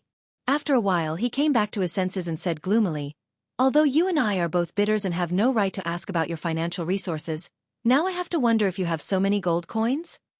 You don't need to worry about that. Qin Feiyong said with a faint smile. Young Master Long gritted his teeth and said, That's the best 1 billion. Qin Feiyong laughed and said, Aren't you the son of the city lord? Do you still care about this little money? 20 billion. The whole auction house suddenly fell into a dead silence. Wang Yuer said angrily, directly increasing the price by 10 billion, are you crazy? According to the current situation, the Saint Kingship obviously couldn't afford so much. Qin Feiyong said, This is my business, don't interrupt. Yes. This is his money. What does it have to do with me? Why should I feel bad? Wang Yuer was stunned and coldly snorted. Fine, I was kind enough to do bad things, do as you like. At the same time, young Master Long stood in front of the floor-to-ceiling window in a daze. 10 billion was already beyond his ability, but he didn't expect that the other party would increase the price by 10 billion without saying anything. More importantly, when the other party increased the price, he didn't hesitate at all, as if 20 billion was not worth mentioning in his eyes. He was about to explode. Originally, he wanted to use this opportunity to suppress Qin Feiyong's prestige and regain some face, but it was the opposite. If this continued, the person who would be embarrassed in the end would be him. Once or twice, everyone would just laugh, and after a while, they would forget about it. But if there was a third or fourth time, then he would never be able to raise his head again in Qinghai City. Yes. I can't lose to him again. His eyes turned cold as he looked at the woman in white on the high platform and shouted. He must be bidding randomly. Take him down immediately and interrogate him. The woman in white looked at young Master Long's VIP room and then looked at Qin Feiyong's VIP room with a hesitant expression. Obviously. She also suspected that Qin Feiyong might be deliberately causing trouble. But in the end, she didn't ask anything and smiled at young Master Long's VIP room. Although my Qinghai City's trading pavilion is not as good as other places' trading pavilions, I believe that no one would dare to cause trouble here. Young Master Long's face sank. No matter what, I don't believe that he really has 20 billion gold coins. Hehe. In terms of family background, I might not be able to compare to you, but in terms of wealth, it's not that I look down on you, but even if you go bankrupt, you might not even have a tenth of me. Qin Feiyong said with a faint smile. His contempt undisguised. Aren't these words a bit arrogant? Chapter 987. Arrogant. Too arrogant. Young Master Long was so angry that his eyes turned red and his body trembled. He didn't have much wealth, but he had the City Lord's mansion behind him. The City Lord's mansion controlled the entire Qinghai City. Although they weren't as rich as a country, at least in this place, other than the trading pavilion, no one dared to say that they were as rich as the City Lord's mansion. Even if the other party was the direct disciple of the Chief Tower Master, it was impossible for him to have such wealth. 1 billion. Young Master Long bid. This was no longer a personal problem, but a matter of the City Lord's mansion's reputation and face. 30 billion. The corner of Qin Feiyong's mouth lifted, and he casually added another 10 billion. Bastard. Young Master Long couldn't hold it in anymore. He felt that it was too exaggerated and extravagant to raise the price by 100 million, but the other party actually raised the price by 10 billion repeatedly. This was a blatant humiliation to him. Qin Feiyong smiled faintly and said, "If you're not happy, you can also raise the price by 10 billion. Are you trying to provoke me? All right, I'll fulfill your wish. I'd like to see how capable you are." 40 billion. Young Master Long's gloomy voice sounded. Amazing. But let's see how you're going to deal with this next move. Not much, 100 billion. Qin Feiyong chuckled. What? Wang Yuer and young Master Hao suddenly stood up and stared at Qin Feiyong in shock. Their eyeballs were about to fall out. The people outside the auction house were also dumbfounded and couldn't come back to their senses for a long time. Even the white-clothed woman on the high platform was in disbelief. 100 billion wasn't much? Although sacred artifacts were priceless, the trading pavilion had never thought of making money when they were auctioned. They purely wanted to gain popularity, so the highest price in the history of the trading pavilion was only about 50 billion. But now, it was actually twice as much as before. What was the background of this young man to be so generous? She still didn't know Qin Feiyong's identity, so she was very puzzled. Young Master Long, on the other hand, went completely crazy. He directly increased the price to 100 billion, which was clearly to embarrass him. How is it? Is it okay? If you can't, then don't force yourself, Qin Feiyong said with a faint smile. Young Master Long didn't reply. To be honest, 100 billion had already far exceeded his expectations. If this continued, his father would not let him off easily. However, if he gave up just like that, who knew how many people would laugh at him behind his back in the future? 100 billion. Is there anyone else? Asked the woman in white. She looked at Mr. Long's VIP room with anticipation. She understood young Master Long's personality. Calling him a silk pants was too flattering. He was simply an arrogant idiot. Perhaps he would really fight this person to the end. Qin Feiyong said indifferently, I believe that not many people in Qinghai City can afford this price. Just announce the results. Crazy. But he does have the right to be arrogant. People murmured. On the one hand, they were a little unhappy when they heard Qin Feiyong's words. Because Qin Feiyong was talking about Qinghai City. In other words, this included them as well. But on the other hand, they were powerless to refute, because the other party did have the qualifications to look down on them. Then there was young Master Long. He stood in front of the floor-to-ceiling window, his hands clenched tightly together, his eyes spewing thick flames of anger. He was feeling that his self-esteem was being ruthlessly trampled on. His face was about to distort. 101 billion. Suddenly, he gritted his teeth and roared. Obviously. He had reached his limit and didn't dare to continue. In other words, this was the last time he would raise the price. In fact, he was just gambling. If Qin Feiyong didn't raise the price, then he would win and regain some face. But if Qin Feiyong continued to raise the price, then he would lose completely. Continue? Young Master Hao frowned, looked at Qin Feiyong, and said in a low voice, "Brother, although the Saint Kingship is a sacred artifact, we don't have to have it. Why don't we just forget about it? If we just let it go like this, I'm afraid some people will laugh at me for the rest of my life." Qin Feiyong said, glancing at Wang Yue as he spoke. Wang Yue raised her eyebrows and said, "Can you stop being so sarcastic? I'm just stating a fact." Qin Feiyong said indifferently, "Enemies. You'd better get married quickly, lest you fight all day long." Young Master Hao said helplessly, "Get lost." Qin Feiyong and Wang Yue shouted at young Master Hao almost at the same time, their eyes full of hostility. Okay. I'm being nosy, you guys continue." Young Master Hao pursed his lips. He could tell that when the two of them were quarreling, bystanders must not interfere. Otherwise, they would definitely attract trouble. Not going to raise the price? Looks like I won. Seeing Qin Feiyong not speaking for a long time, young Master Long muttered to himself. He finally won back a loss. 110 billion. However, before he could let out a sigh of relief, Qin Feiyong's voice sounded again, echoing throughout the auction house for a long time. "Bastard!" Young Master Long immediately went crazy and smashed the floor-to-ceiling window in front of him with a punch. The people in the auction house couldn't help but look at him sympathetically. But the more it was like this, the more the anger in his heart burned, and the more hatred he had for Qin Feiyong, the more intense it became. However, he seemed to be a little afraid of the white-clothed woman on the high platform, so he didn't make a move here. "You're good, we'll see." After saying those words, he turned around and strode out of the VIP room. "Congratulations to little brother for winning the Saint Kingship. Men, send it to little brother." The white-clothed woman immediately announced the result. Soon, the red-clothed woman who had received Qin Feiyong and the other two quickly walked up to the high platform, took the Saint Kingship from the white-clothed woman, and returned the way she came. Next, let's auction the second item. This is a 10,000-year-old dragon flame grass. The starting price is 3,000 gold coins, and each increment must be no less than 100 gold coins.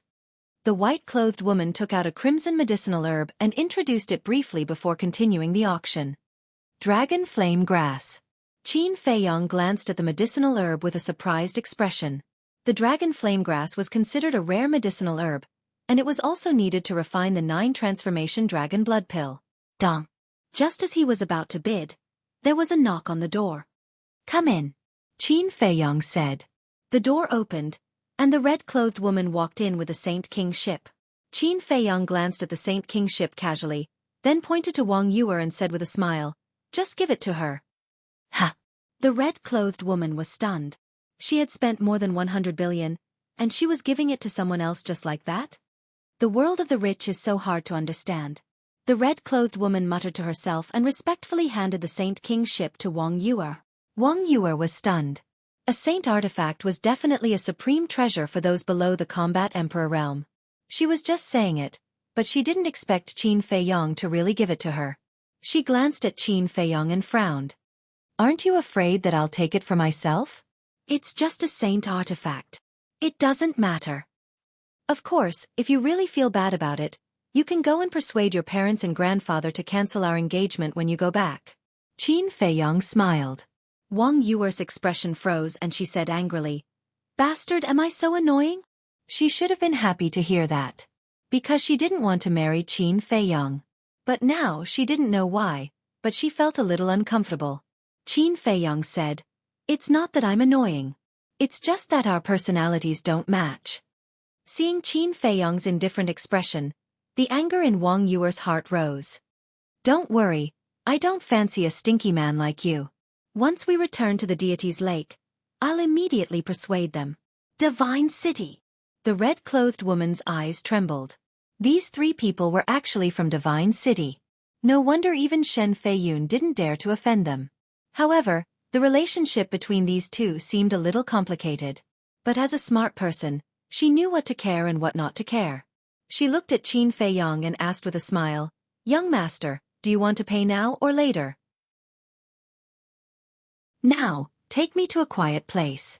Qin Feiyong stood up and said. Because his gold coins were basically with Fatso, and Fatso was far away in Divine City, so he had to avoid young master Hao and Wang Yuer and ask Fatso to send the money over. "All right. Follow me." The red-clothed woman nodded and turned around to lead Qin Feiyong out of the VIP room. Then, they walked down the corridor. Not long later, the two of them stopped in front of a door. The red-clothed woman pushed open the door. Inside was a lounge with simple decorations. A coffee table. A desk. A bookshelf and 4 chairs. "Young master, please." The red-clothed woman retreated to the side. Qin Feiyong walked in and looked around. Then, he turned to the red-clothed woman and said with a smile, "Wait for me outside." The red-clothed woman was stunned. What was this person doing? It was so mysterious. However, in the face of a guest's request, especially now that she knew that Qin Feiyong was from Divine City, she didn't dare to refuse. "All right then. I'll go make a pot of tea for you." The red-clothed woman smiled. "All right." Qin Feiyong nodded. After the red-clothed woman turned and left, Qin Feiyong immediately closed the door and took out the image crystal. Soon, Fatso's shadow appeared. Qin Feiyong said, "Immediately send me 110 billion gold coins." "So much?" Fatso was stunned, and couldn't come back to his senses for a long time. Qin Feiyong rolled his eyes at him and urged, "I don't have time to talk nonsense with you, hurry up." Fatso said, "Then you have to tell me where you are now, right?" "I'm in Qinghai City." After Qin Feiyong finished speaking, he gave the coordinates to Fatso. In less than 3 breaths, Fatso appeared in the lounge out of thin air and said, "What are you doing here?" "What else can I do? Of course I'm going to Qinghai City," Qin Feiyong said helplessly. Fatso frowned. "Then what did you do with the 110 billion? Qin Feiyong explained it in a few words. "Are you kidding me? A sacred artifact was given to Wang Yuer for nothing? Are you a prodigal?" Fatso immediately said angrily. But complaining was complaining. He still had to give the gold coins. After all, this wealth was earned by Qin Feiyong, and he was at most a butler. After sorting out the 110 billion gold coins, he put them in an empty Chenkuan bag and threw them to Qin Feiyong. Then he asked, "Do you want me to go and help?" Qinghai City was dangerous and unpredictable. He was a little worried that Qin Feiyong would go alone. Qin Feiyong thought for a moment, then shook his head. "I don't need it now, but I might need it in the future. In short, wait for my news at any time." "All right." Fatso nodded. Dong. At this time, there was a knock on the door. "Young master, are you done?" The red-clothed woman's voice also sounded. Qin Feiyong looked at Fatso and said, "Let's go." "Be careful," Fatty reminded in a low voice. Then, he opened the teleportation gate and walked in. When the portal dissipated, Qin Feiyong sat in front of the tea table, looked at the door and said, "Come in." The red-clothed woman pushed the door and entered, carrying an exquisite tray with a teapot on it. The fragrance of tea assailed the nose. Qin Feiyong put the Chenkuan bag that Fatso gave him on the tea table and said with a smile, "The gold coins are all here, you can count them." The red-clothed woman looked at the Chenkuan bag and put down the tray. She first poured tea for Qin Feiyong, then grabbed the Chenkuan bag to check. Qin Feiyong also picked up the teacup and slowly tasted it. Time passed breath by breath. Suddenly, Qin Feiyong's body stiffened.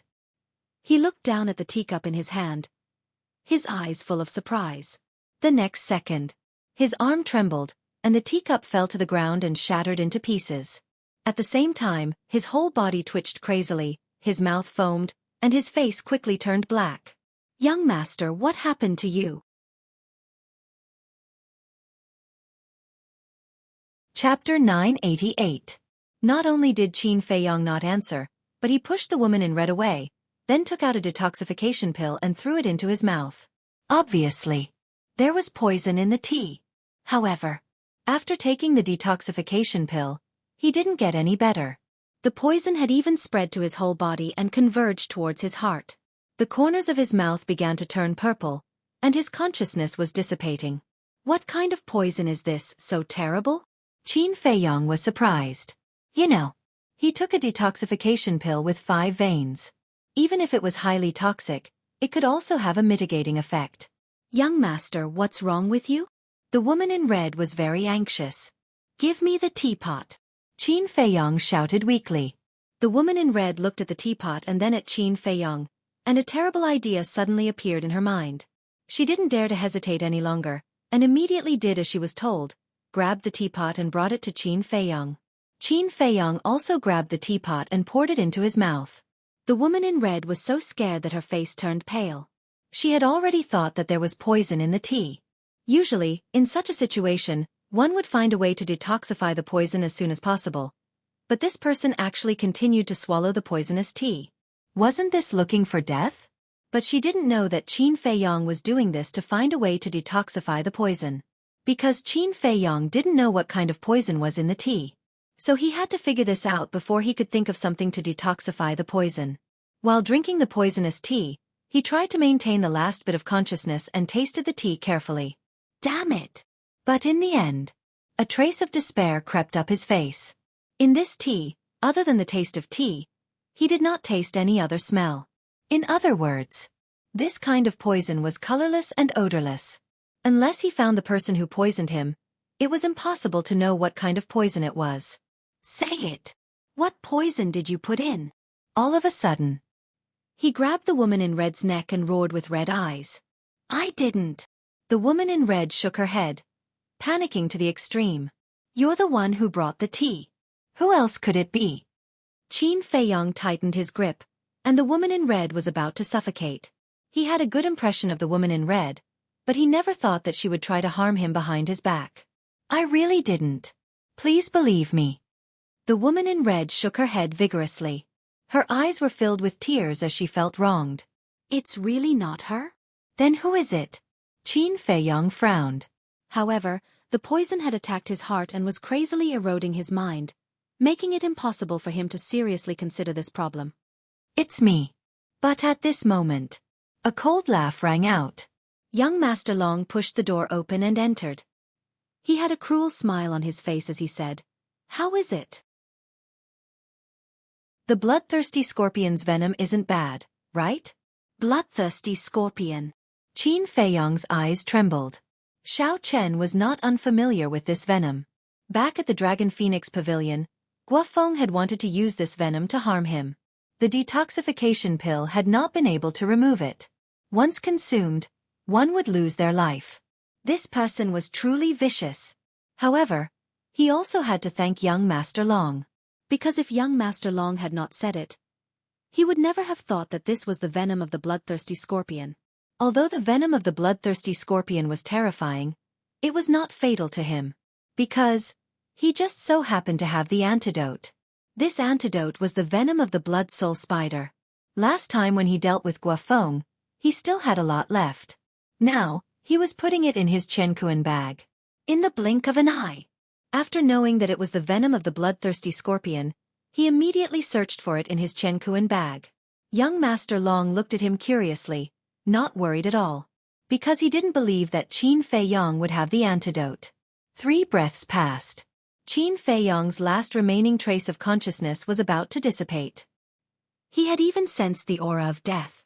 Finally, he found the jade bottle that contained the blood soul spider's poison, pulled out the cork without hesitation, and poured it into his mouth. Ah! The 2 poisons collided crazily in his body. Intense pain engulfed his entire body, making him wish he was dead. What's going on? The screams alarmed the people outside the auction house. People were bewildered. What's going on? Brother, why did you suddenly scream? Young Master Hao and Wang Yu also heard it. They looked at each other, immediately got up, and rushed to the lounge where Qin Feiyong was at lightning speed. At the same time, in the lounge, young Master Long looked at Qin Feiyong's painful appearance at the moment, and then looked at the jade bottle in Qin Feiyong's hand. A trace of surprise crawled up in his eyes. Could it really be the venom of the blood soul spider? Impossible. He didn't know that I would poison him, let alone that I used the venom of the bloodthirsty scorpion. How could he have prepared the antidote in advance? I must be thinking too much. But in order to avoid any more trouble, it's better to kill him quickly. Young Master Long muttered, killing intent flashing in his eyes, and then he slapped towards Qin Feiyong's head. The poison had not been removed, so how could Qin Feiyong fight back now? He didn't even have the slightest strength to resist. Seeing that young Master Long's palm was about to land, the woman in red suddenly stood in front of him, quickly raised her hand and slapped it. No! Qin Feiyong shouted. The woman in red was only a battle monarch, and young Master Long was a battle emperor. How could she be a match for young Master Long? She was simply courting death by doing so. And now, although he didn't have the strength to resist, it was still easy to deal with young Master Long. But it was too late. Boom! The two of them slapped together, and a terrifying wave of destructive air instantly spread out. The chair, tea table, study table, bookshelf, and the books on the side were all shattered in an instant. Puff! The woman in red spat out a mouthful of blood, and her arm was shattered on the spot. Her entire body was instantly sent flying, crashing into the wall behind her. With a loud bang, a large hole was made in the wall. Young Master, this really has nothing to do with me. The woman in red fell on the corridor, looked up at Qin Feiyong and said with difficulty, and then fell to the ground. Blood kept flowing out of the corner of her mouth, and it was unknown whether she was dead or alive. What's the point of this? Qin Feiyong sighed inwardly. As soon as young Master Long appeared, he already knew that the poisoning had nothing to do with this woman in red. Meddlesome bitch, I'll deal with you later. Young Master Long was furious. He glared at the woman in red and continued to attack Qin Feiyong. At this time, young Master Hao and Wang Yu had already rushed over, but they were still a short distance away from the lounge. Seeing Qin Feiyong's appearance, the two people's complexion changed greatly. They shouted in unison, "Stop!" At the same time, they released their holy aura and pounced towards young Master Long. But young Master Long turned a deaf ear to them, and the killing intent in his eyes was even stronger than before. You want to kill me? Do you have the ability? Qin Feiyong's eyes were also emitting a bone-piercing killing intent. This person had harmed him time and time again, and had already touched his bottom line. With a thought, the Spirit Snake Emperor appeared. Qin Feiyong shouted, "Cripple him!" The Spirit Snake Emperor immediately looked at young Master Long. Its long and narrow snake eyes were emitting a terrifying cold light. When the Spirit Snake Emperor appeared, young Master Long also felt a strong sense of danger. Without hesitation, he turned around and began to flee. But it was too late. After all, he only had the cultivation of a war emperor. Whoosh! The Spirit Snake Emperor suddenly pierced through the air, like a sharp arrow, and instantly pierced through young Master Long's lower abdomen. Blood immediately spurted out. Young Master Long fell to the ground, clutching his lower abdomen and howling in pain. His face was distorted from the pain. "Brother, are you all right?" Young Master Hao finally ran over and squatted beside Qin Feiyong, asking with concern. "It's just the venom of the bloodthirsty scorpion, I'm fine." Qin Feiyong waved his hand and stood up with the help of young Master Hao. What? But when he heard the venom of the bloodthirsty scorpion, young Master Hao trembled and his face turned pale. Last time at the Dragon Phoenix house, he had personally experienced it. That feeling could only be described as worse than death. As for Wang Yu, her soul almost left her body. She glanced at the lady in red and young Master Hao and said in a deep voice, "Who poisoned him?" Qin Feiyong looked at young Master Long and sneered, "Who else could it be? You're courting death." Wang Yu's eyes were filled with murderous intent. She stepped forward and stomped on young Master Long's head. "Don't!" Qin Feiyong hurriedly shouted. But it was too late. Wang Yu's foot landed, and with a crack young Master Long's head exploded like a watermelon. Blood and flesh splattered everywhere, and he died on the spot. Seeing this scene, Qin Feiyong and young Master Hao swallowed their saliva. This woman is too cruel. She is indeed not to be trifled with. Wang Yu snorted and said, "This kind of scum should have been killed at the city gate." Young Master Hao frowned and said, "You're right, but what if Shin Feiyun causes trouble?" "So be it. Do you think we're afraid of him?" Besides, it was his son who was courting death. He can only blame himself for not teaching his son well. Wang Yu said domineeringly. Young Master Hao looked at Qin Feiyong. Qin Feiyong pondered for a moment and said, "It doesn't matter if you kill him. Anyway, the red-clothed woman will testify for me. Go and see how she is doing." Young Master Hao nodded and walked to the red-clothed woman's side. He reached out and touched her pulse. He turned to Qin Feiyong and said in a deep voice, "Not good." Qin Feiyong's eyes darkened and asked, "Is she dead?" "Not dead, but her heart is shattered. She's not far from death." Young Master Hao said, "Damned beast." Qin Feiyong was furious. He hurriedly took out a heart-protecting pill and a healing pill, both of which had 5 pill patterns, and said, "Quickly feed her."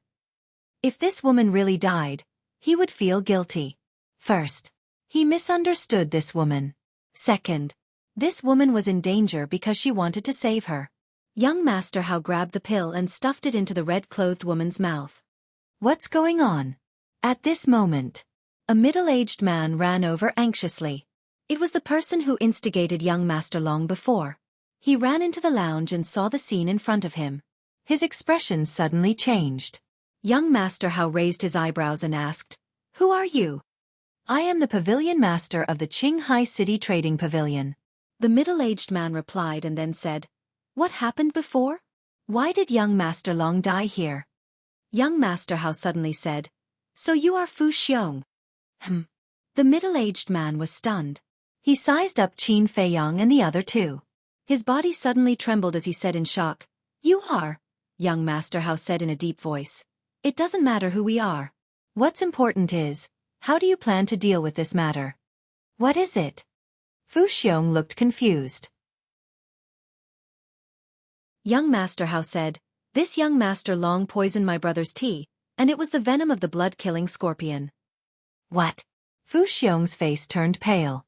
Young Master Hao said, "Don't say that this has nothing to do with your trading pavilion." "What do you mean?" Fu Xiong was confused. Qin Feiyong and Wang Yu also looked at young Master Hao suspiciously. Wasn't young Master Long the one who poisoned the tea? How could it have anything to do with the trading pavilion? Young Master Hao looked at Qin Feiyong and asked, "Was this pot of tea personally brewed by the staff of the trading pavilion and delivered here?" "I don't know if she brewed it personally, but I can be sure that she delivered it personally." "But she should have brewed it personally," Qin Feiyong said. "Isn't that right? She brewed it personally and delivered it personally. How could young Master Long have the chance to poison it?" "So, I guess that either this woman was bribed by young Master Long, or someone else colluded with young Master Long and did something to the tea," young Master Hao said. Qin Feiyong thought for a while and nodded. "That seems to make sense." Fu Xiong panicked and hurriedly waved his hand. No, the staff of the trading pavilion would never do such a thing. There must be other reasons." Young Master Hao glanced at the woman in red and said, "Well, let's wait for her to wake up." "Okay." Fu Xiong nodded, then turned to look at the guards not far away and said, "Go and inform Shen Feiyun to come and lie down." "Yes." A guard responded respectfully and hurriedly turned around and ran away. Fu Xiong secretly wiped the cold sweat, then looked at Qin Feiyong and the other two and said with a flattering smile, "Young Master, young Miss, why don't we go to the room next door and sit for a while?" Young Master Hao said, "No need, just get someone to bring us a few chairs." "Okay." Fu Xiong hurriedly responded, then looked at the staff and said angrily, "What are you waiting for? Go quickly. In addition, tell the people in the auction house that today's auction is over. Don't gather here and do what you need to do." At that moment, you're tuning in to the Xueqi's Martial Arts Saga YouTube channel. Don't forget to subscribe and join us on this journey to catch the most captivating stories.